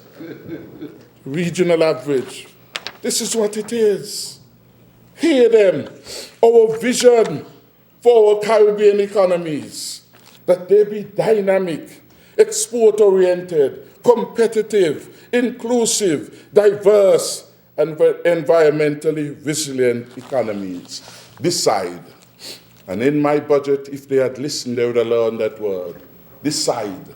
Yes. Decide, member for number 2, whether you will learn from the professionals or you will just continue to play the game of say after me.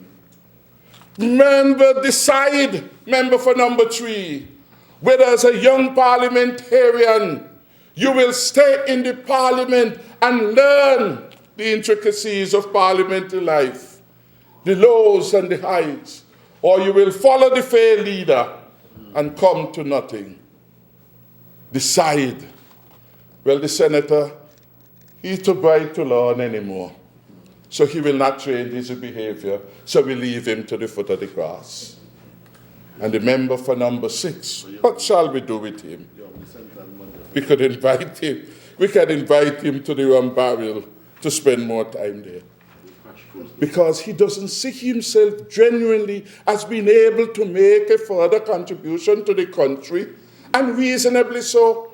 After having given him 20 years of our lives, what more can he do for us that he couldn't do at the head of the government for 20 years? What more can he realistically do? Can't do anything more. If after 20 years in government, he cannot get his visa renewed, he can't. And that is why some of the godry come now about travel. Can't travel. A good are you? That is what you did to the country's good name. That is what happened. In January of 2015, he wanted to go to meet Biden, show off himself to meet the vice president at an energy meeting. The people said, no, you will not go. You mean all those travel miles he rack up and think he can't? He will not go. Travel miles? That is a problem for him now. And the member for number 1 read from the Observer newspaper. Was it the Observer? In Jamaica. Who said they tracked down the U.S. government. Yeah. And the U.S. government said that when they revoked the visa, they did not do it because of any interest in the outcome of the election. But the tired talk and appeal. And if after 20 years, in the report which he read, the U.S. government said that he was unfit for the visa, how dare he expect that decent, thinking people in the country could put him to rule St. Kitts and Nevis again? Can't happen. So they are not serious. And what they will do in their bitterness is to try to bring down people. That is what they will do. That is a bitter club. Everything in their head, imaginary is bad. A bitter club. Members only. And the members are from that opposition side. I'm not going over there with them at all. Talk about employment. This report, which the member for number 5 and the foreign minister made reference to, spoke to the fact that the last administration used the PEP program to mask some of the key social and economic challenges, such as underemployment. Understand? The people that he brought in such the program, that he was using it to fool people. And they used the nice word to mask some key social and economic challenges, such as underemployment and conflicts with approved training modalities and outcomes. This is a man of contradiction. So when they come to spend a little time in the parliament, we understand why. They have reached the end of their usefulness to the country in terms of their capacity to generate ideas. And sometime in 2020, we will take them out of the misery when we call the elections. So they have more time over there. They have more time to wallow in their ignorance, if that is where they prefer to be. We will continue the task of nation building for the people of St. Kitts and Nevis. I want very quickly, wrapping up in 5 minutes, Mr. Speaker. I've been urged to go on, but I'm going to wrap up in 5 minutes by the will of God. Citizenship. We touch on it. But again, the hypocrisy, the falsehood that come from the member of number 6, leader of the opposition. No signs of redemption. No signs of having changed. He said, we mash up the CBI. The IMF said, no. The CBI doing well in 2015. The CBI program will bring less, not because of unity, but because there is more competition and so on in the marketplace.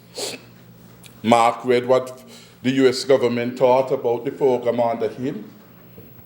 Mark read what the Canadian thought about him and his administration. And he knows, because when they told him he couldn't go to the USA, I understand he cried like a child. Cried like a child. How can you do me that? I said, do you that? There is more we can do to you. More that they can do to him. So all is not that. But he brings this song and dance. So he's hiding from the public the truth. I want to read January 2015. In 2014 was when you had all of this. November. They didn't even sleep well during the Christmas. But hear what Edmeade wrote on behalf of the Douglas administration in January 15. There, I'll leave out the man's name. Please find attached executive summary in relation to the recent actions taken by the government of St. Kitts and Nevis on its immigration policy. The decision by Canada, a country that we have had long-standing relationship, has impacted our citizenship by investment program in a very negative way. This is their cabinet document. He said in the debate that it had no impact. It was just the mischievous Team Unity group who had more power than me as a government, who had more contacts with the international community than my administration, and they mess up the CBI program. Untruth, and he knows it. And here is the documentation signed by Teacher Edmeade. The decision by Canada, a country that we have had long-standing relationship, and this is our point. Yes. That's why Edmeade said he thought he would have adjusted it. He thought he would have adjusted it. After 20 plus years, Edmeade still ain't no the man. Edmeade thought he would have adjusted it. But this is Edmeade. Lindsay is your cousin. Look at the signature, you know that is the man. Yeah, man, that's it. The decision by Canada, a country that we have had long-standing relationship, has impacted our citizenship by investment program a very negative way. Very negative. So the consequence of it will be felt in 2015 going forward. Very negative. Very negative. We are therefore asking you to use your best effort to arrange a meeting with Canadian officials and that of our government to discuss the recent action of Canada. The Canadian government refused to take up the phone call from them. Imagine this is a government, and in responding to a governmental action, they could not even engage the Canadian government to government. He is writing here to Vic Dizen, asking him to use his good office to engage the Canadian government for the Douglas administration over the CBI program and the consequences of his action. And yet he comes and lies in the parliament that the decision by Canada had no impact. No impact, but yet you're begging. No impact, but yet they wouldn't talk to you. No impact that you had to go to an investor to say, see what you can to help us out, because this is going to impact us very negatively. And then we know he had impact. On the 9th of January, Secretary of State John F. Kennedy wrote to him, and paragraph 3 of his letter said, we expect your government to refrain. This is citizenship. John Kerry. This is John Kerry, the most powerful man after Obama, writing to the member for number 6 when he held the lofty office of the Prime Minister, complaining about his management of the CBI program. And in it was a stern warning to him. Here at paragraph 3, we expect your government to refrain, to stop, to cease and desist, to use some synonyms. And they're telling us it had no impact. To refrain from issuing any type of citizenship document to individuals under this program. To refrain. He told him, unless you are 100% guarantee me that these people are good. Because after the experience of the friend of the member for number 6, Alizira Mogadam, and the diplomatic passport that he entered Canada with, which he said he paid $1 million, which never entered the treasury. US. Is that corruption, cronyism, or nepotism? $1 million US was the claim. And he's been asked, not by the ambassador in Barbados, by the highest official after the president, writing to him, warning him, advising him to refrain from issuing any type of citizenship program.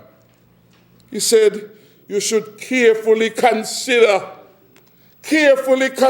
member for number 6, the actions the United States of America and other nations could take. You understand that? You all ain't understand the magnitude of this letter. Remember, former Deputy Prime Minister is here. He understands this. A former Minister of Government, Honorable Hugh Heiliger, is here. He understands the import of this.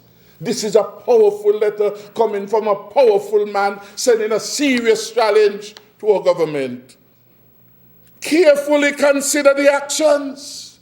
Carefully consider the actions, member for number 6, that the United States and other nations could take should weaknesses in your program result in any harm to our citizen or a threat to our national security. Carefully consider. We warn you, refrain from issuing any of these things. No wonder he had so many of them up there in the office, afraid to touch them, afraid because a powerful man, taller man than he is, tell him, refrain. And if you believe you're bad, consider the consequences. This is what this letter is saying. This is what he's saying. I am warning you. And if you think you're bad and you do what you want to do, you know what I could do to you. Refrain and consider the actions, because we will not allow you and your program to become a threat to our national security. You don't want any more evidence that he messed it up. We reformed it, we saved it, we bought it back. And you're not hearing the scandals you are hearing under his watch now. Thank God team unity is back. And we are engaged. And we are in discussion and consultation with the US government.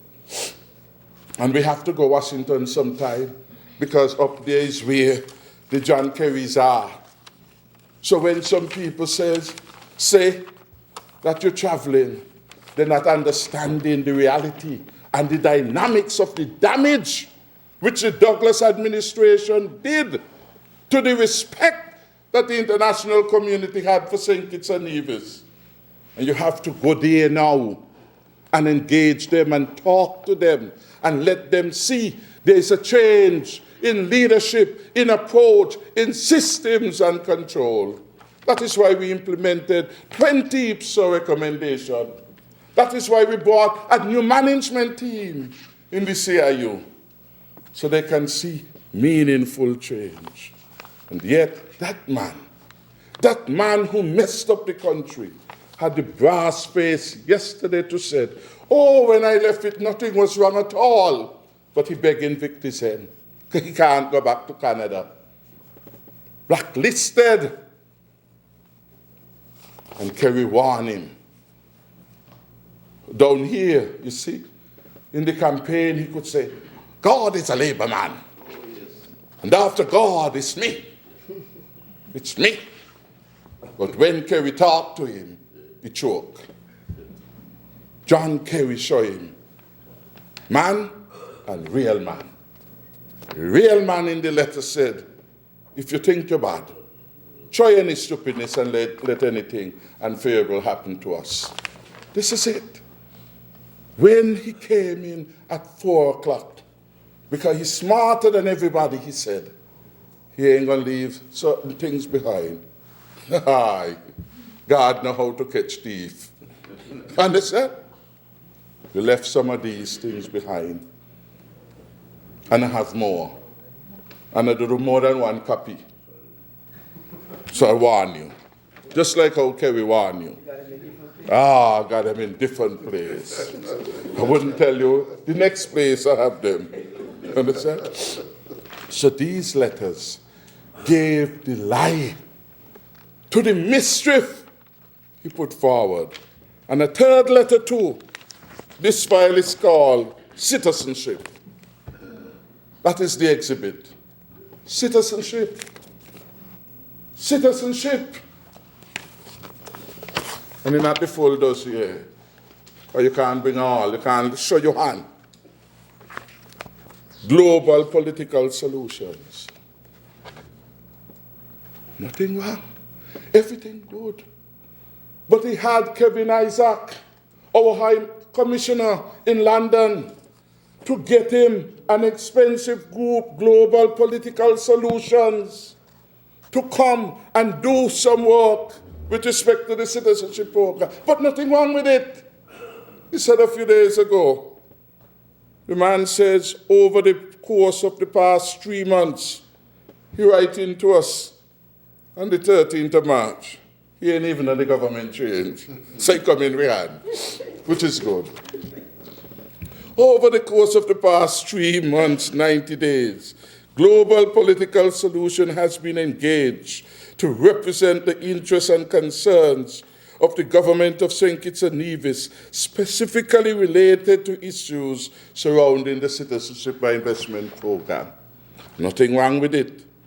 Based on the direct requested services, GPS focused on creating an effective strategic communication plan to counter negative media. Additionally, GPS was requested to utilize pre-existing relationships with the U.S. Congress and federal agencies with jurisdiction over issues directly related to the St. Kitts and Nevis program. They can't go to no government. The name of the Douglas administration is so dirty that he cannot visit in Canada to speak to government officials. And he cannot visit in the USA to meet officials. He hired global political solutions to do the job for him. And he says that they were to do a number of things. They want to create positive news and enlist support. They're targeting the United States, media and government, Canada, media and government people to change the image of the program under Douglas.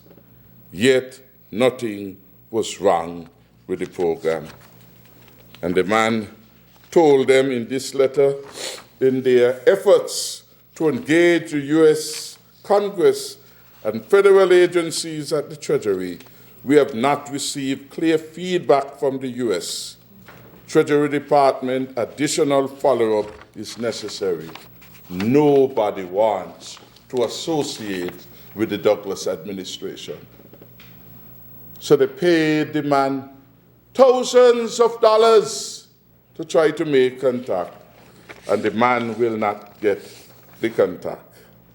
Indeed, the people here came in and he used them to do a focus group poll when they were here to see what the election mood was and what was the response of the people of St. Kitts and Nevis to all the disclosures with respect to the CBI program. And they paid him on the 21st of January, one of the payment went for work done, $122,354 and $10.10. $122,354 in one payment, because the man is requesting other payment. You understand?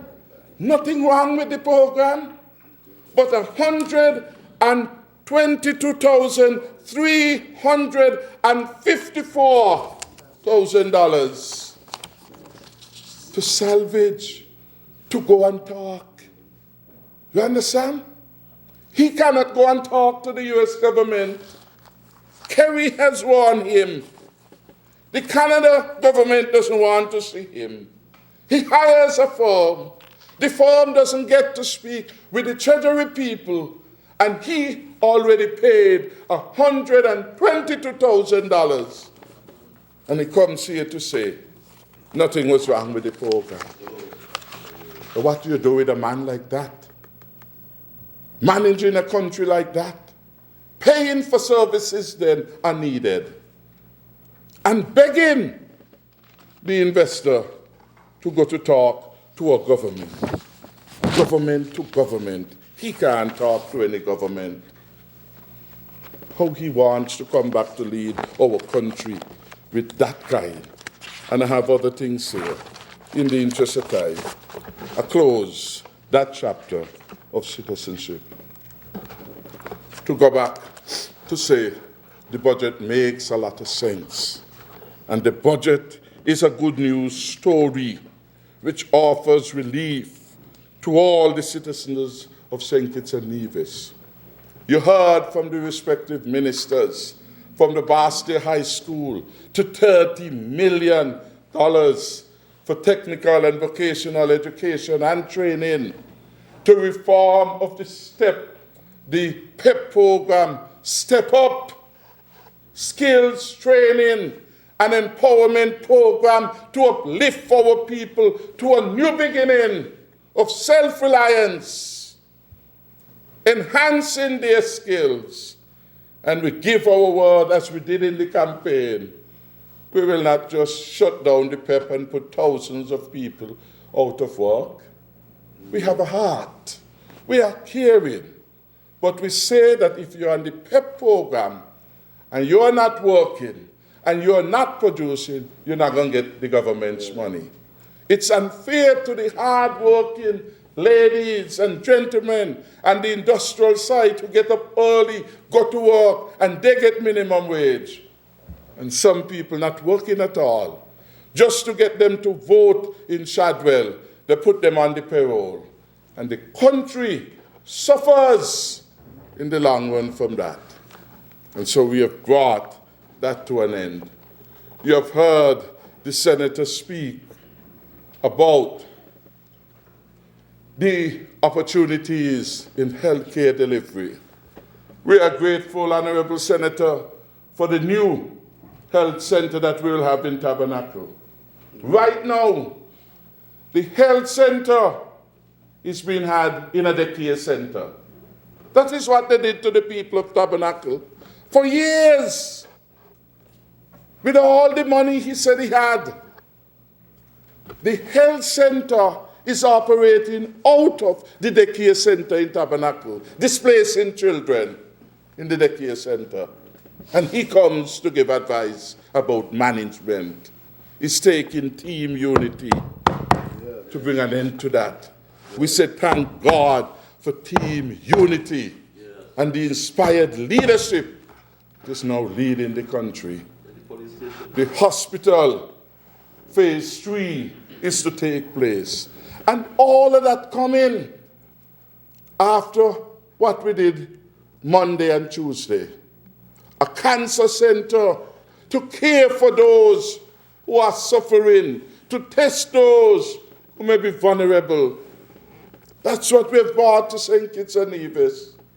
A mental health care treatment facility, state of the art, because we want to use all of our people and reintegrate them into reintegrate them and bring them into our society so that they can make their contribution. You have heard from the minute member for number 4 and the member for number 8 about how we will now create a new and improved landing facility for the fisher folks in the western part of the country, particularly those who use that facility at Old Road.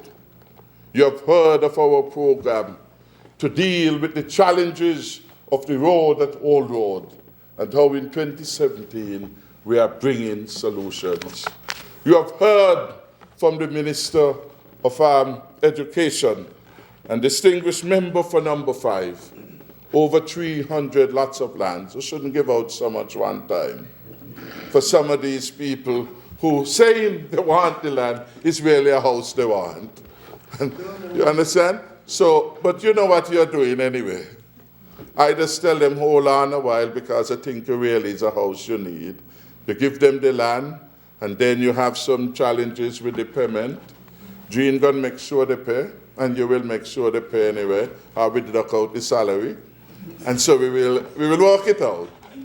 But it's a good deed that here it is, in less than 2 years, he has directly helped 300 persons in terms of land that deserves something, credit for his hard work. And he has done some work in relation to the development of the sports facility in Sandy Point, bringing change and development there. And we compliment him for being a very good representative for the people of Sandy Point at number 5. And we even envision that as a minister he will see that he has an obligation to the entire country, and we are waiting. Hopefully before Christmas, number 8 in Keon would get their sport facilities upgraded, and Tabernacle will get its own. Mr. Powell was holding up the project, but he just gave me the green light. We are moving on. We are moving on. So we are grateful. This is a government of action. This is a government, as Ambassador Powell likes to say, working hard for the people of St. Kitts and Nevis. You heard how the Labour Department is out there doing very good work on behalf of workers generally, ensuring that the labour laws are respected. You heard from the Attorney General about our programs to increase the efficiency of our judicial system, our judiciary. Additional magistrate to come, additional judge to come, so that justice could be delivered quickly. You heard from the new senator about the expenditure that will come and support to the marginalized young people in particular.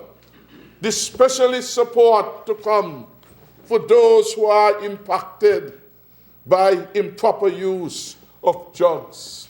You heard of Project Viola, which will be strengthened next year so that teen mothers could again be reintegrated into society, into the education system, and be given a chance again to move forward. You've heard of all these enlightening programs. You have heard her passion for self-employment as she hailed the entrepreneurship program for young people.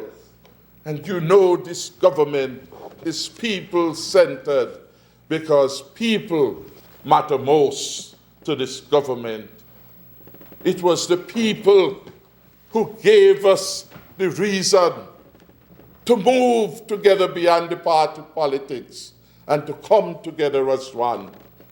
Not as a government engaged in transaction, but a government engaged in transformation of the political landscape. That is why in this new dispensation, some persons will drop out and more will come over to Team Unity, because they recognize that this government will stand strong and principled against friend and foe alike, because the vision must never be compromised.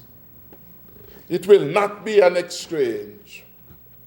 What was wrong then is wrong now, and we will work to make it right. It was wrong for the Labour administration under Douglas to deny the people of Nevis equitable consideration with the resources of the country. And we have begun to make it right. $50 million in less than 2 years of budgetary support. That deserves recognition. It cannot correct all the injustices, but at least it's an indication that we are on the right path of transforming the relationship. That is what it is. That is what we are talking about.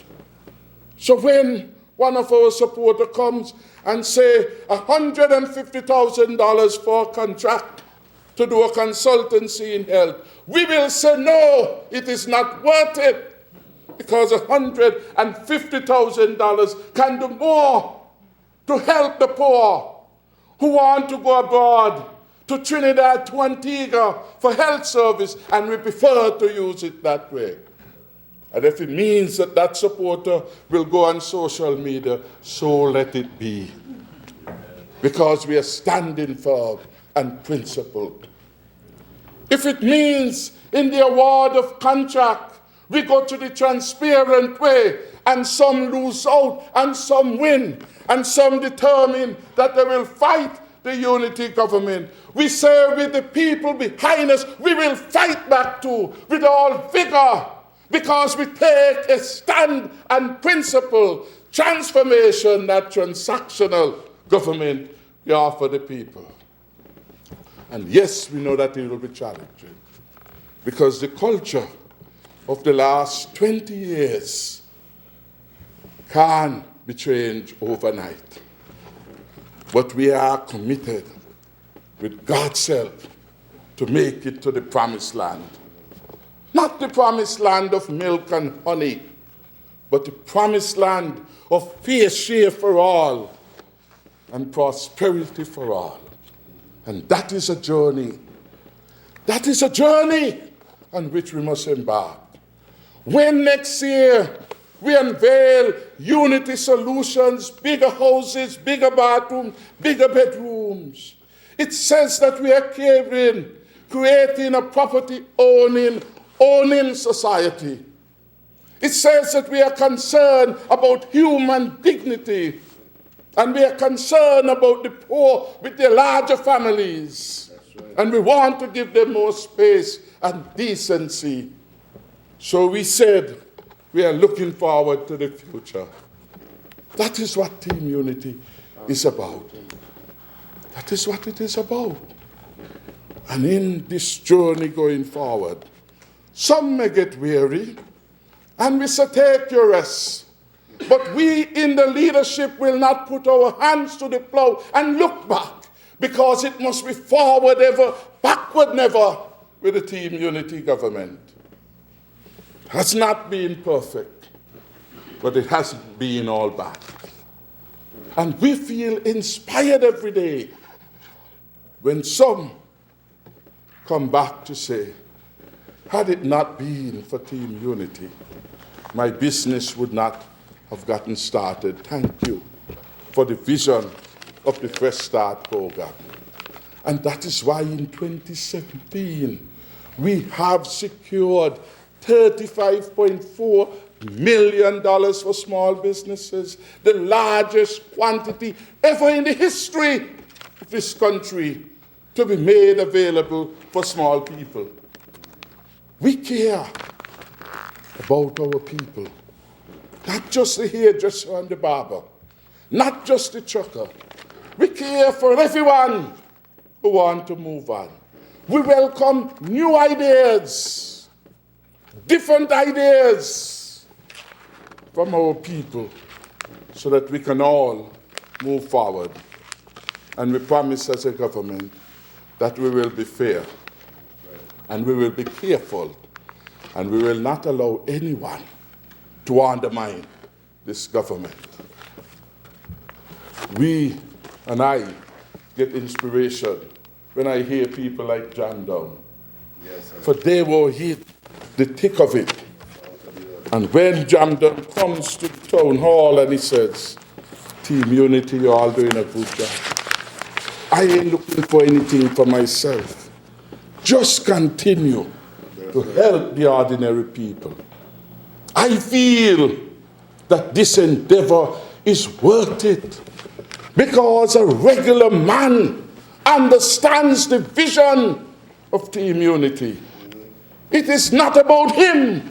It is about the others, the least among us, who must have an opportunity. As we go on, more people will buy into the vision. For there could be no other way of transforming St. Kitts than the way in which we have embarked against all challenges and all doubts. And we are a new team. I remember during the campaign, Dream, someone told him this, or he got that in the insurance class. You used to talk about the stages, the norming and the this and the that. Yes, yes. How many stages you used to name? Yeah, you're right. 4 stages. 4 stages. So you remember what we said? And it's important that you remember. Yes. And that we remember what we say. And look, in less than 2 years, it looked like we have all of them stages, Dreams. No, we're performing. We're performing now. We're performing now. Yes. Understand? So we're doing what he had predicted. In stages. 2 years. Persons from different political backgrounds who you never would have envisaged 10 years ago would have come together and worked despite their differences. We won't see eye to eye in every decision, but we understand as a collective we have to stand behind the decision of the cabinet. We have to do that, or else all is lost with the functioning of the government. And I say thank you to all of the cabinet colleagues for their support in taking this government forward. And every cabinet has been a useful exercise. The last cabinet we sat down, and this wasn't even on the agenda. The member for number 4 led us into an interesting discussion about this budget and the economy, and we exchanged views and so on and so on. And we ended up with a consensus. And in our cabinet, if we are going overboard, some member will remind us who is the line minister and how the line minister relates to the rest of the cabinet. Different people, different makeup. But we are holding it together as a team. Holding it together as a team. And for that I am grateful. And that is why I commended last cabinet my deputy and our deputy, the member for number 5, when those naysayers over there, mischief makers, wanted to compromise the integrity of health delivery, for him to reach out. And it was in his power as the acting Prime Minister, because in that capacity he speaks on behalf of the entire government, to go and to say, no, you got it wrong, and you're not creating strife in the camp of unity. Because Psalms 33 stands the enduring test of time, how good and pleasant it is for brethren and sistren to dwell in unity. Unity beckons us to make sacrifices on behalf of our country, and each and every one of us on this side, each has been making those sacrifices.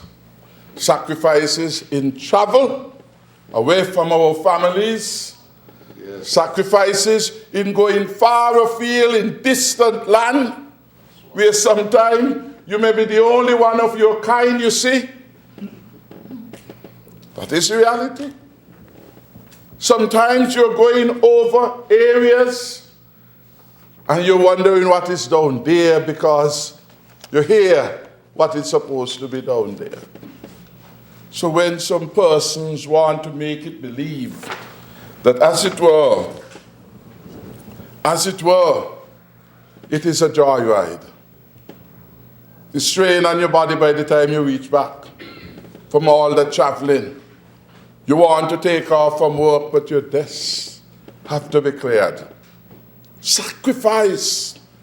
Sacrifice. And you look at the results and you say, if it will help transform my country, it's no sacrifice at all.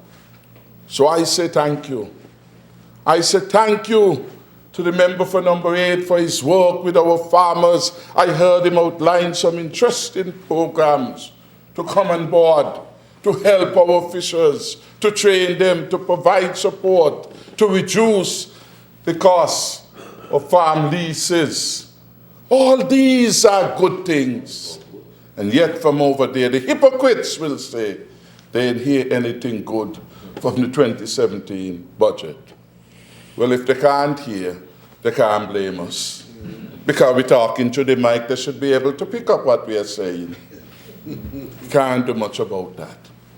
I am looking forward to the continuing service by the Team Unity administration.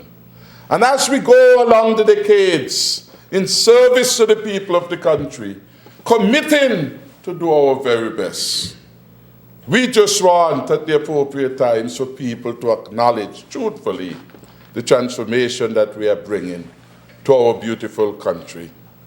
Throughout the campaign, we said we would wish that our people could be able to say, of all the lands, be they east or west, we love St. Kitts and Nevis the best. And that is what we are working to do. So I say thank you to all who have helped us to get here. We will never forget any of you.